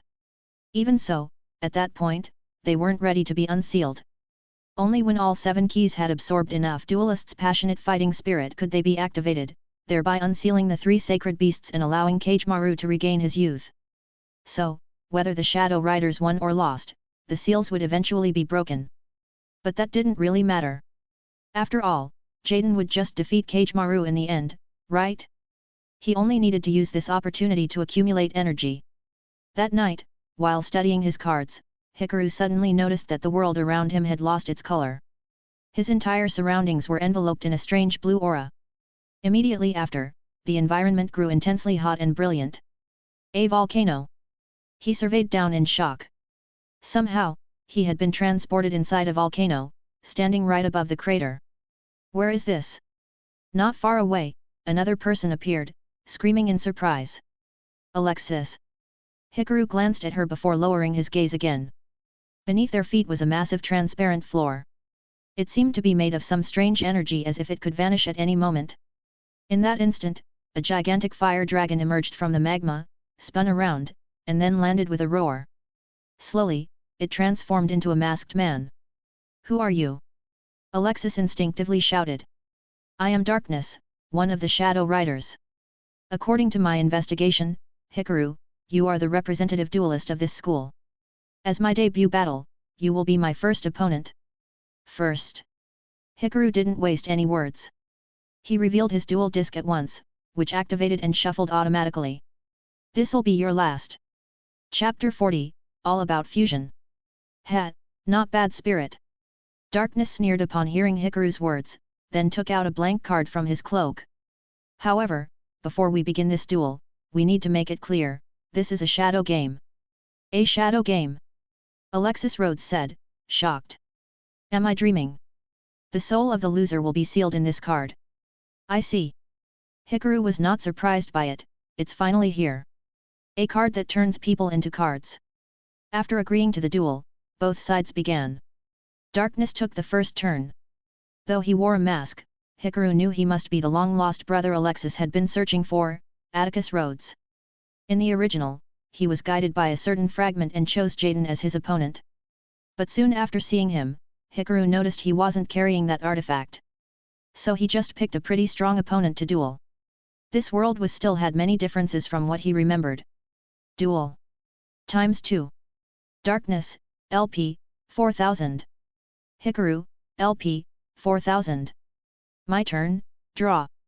I normal summon Black Dragon's chick. Black Dragon. Alexis's eyes widened, recalling something. Could it be? Yes, it's exactly that. Could it be? I activate Black Dragon's chick's effect, sending it from the field to the graveyard. From my hand, I special summon, Red Eyes Black Dragon. Boom! Blazing flames surged beneath the duelist's feet, spreading across the sky. A scorching dragon of fire emerged from the magma, then landed on a floating platform, scattering molten lava to reveal its true form. Red Eyes Black Dragon Level 7 Dark Dragon 2400 ATK. That legendary dragon. Alexis looked concerned. Amagi's ace is Flame Swordsman, right? This is really... Both Red Eyes Black Dragon and Flame Swordsman were cards of the legendary duelist Joey Wheeler. However, compared to Flame Swordsman, Red Eyes Black Dragon was undoubtedly the true ace. This duel was clearly unfavorable for Hikaru. I set one card and end my turn. Simply summoning a 2400 ATK monster with just two cards was actually quite strong in this world. After all, Jaden had to top deck Polymerization, Clayman, and Sparkman just to fuse Thunder Giant, which also had 2400 ATK. My turn, draw. Without hesitation, Hikaru activated a spell card. I activate the normal spell Fusion Deployment. This card can only be activated once per turn. The turn this card is activated, I cannot special summon non-fusion monsters from the extra deck. I reveal a fusion monster from my extra deck and special summon one of its listed fusion materials from my hand or deck. I reveal Labyrinth Tank and special summon Cannon Soldier from my deck. Next, I activate Cannon Soldier's effect. I tribute one monster to inflict 500 damage to you. Cannon Soldier transformed its own energy into an explosive shot, launching a cannonball straight at Darkness. Ugh! Darkness, LP, 3500. Upon taking damage, Darkness staggered backward, his clothes slightly torn. But now, you have no monsters on your field. Hikaru revealed his spell card. I activate the continuous spell over future fusion. I reveal Labyrinth Tank from my extra deck and send Gigatech Wolf from my deck to the graveyard. Then, I immediately activate the second effect of over future fusion. By banishing Gigatech Wolf and Cannon Soldier from my graveyard, I fusion summon Labyrinth Tank. Clang! Clink! The classic battle tank rolled onto the field once again. Labyrinth Tank Level 7 Dark Machine 2400 Def. Amazing! Alexis, observing closely, exclaimed. Not only did he deal damage, but he also special summoned a defender with 2400 def. I set two cards and end my turn. Humph, 2400 def. Darkness smirked at the field. Naive. Don't think that just because your defense matches red eyes, you can stop me. My turn, draw. Ha, perfect.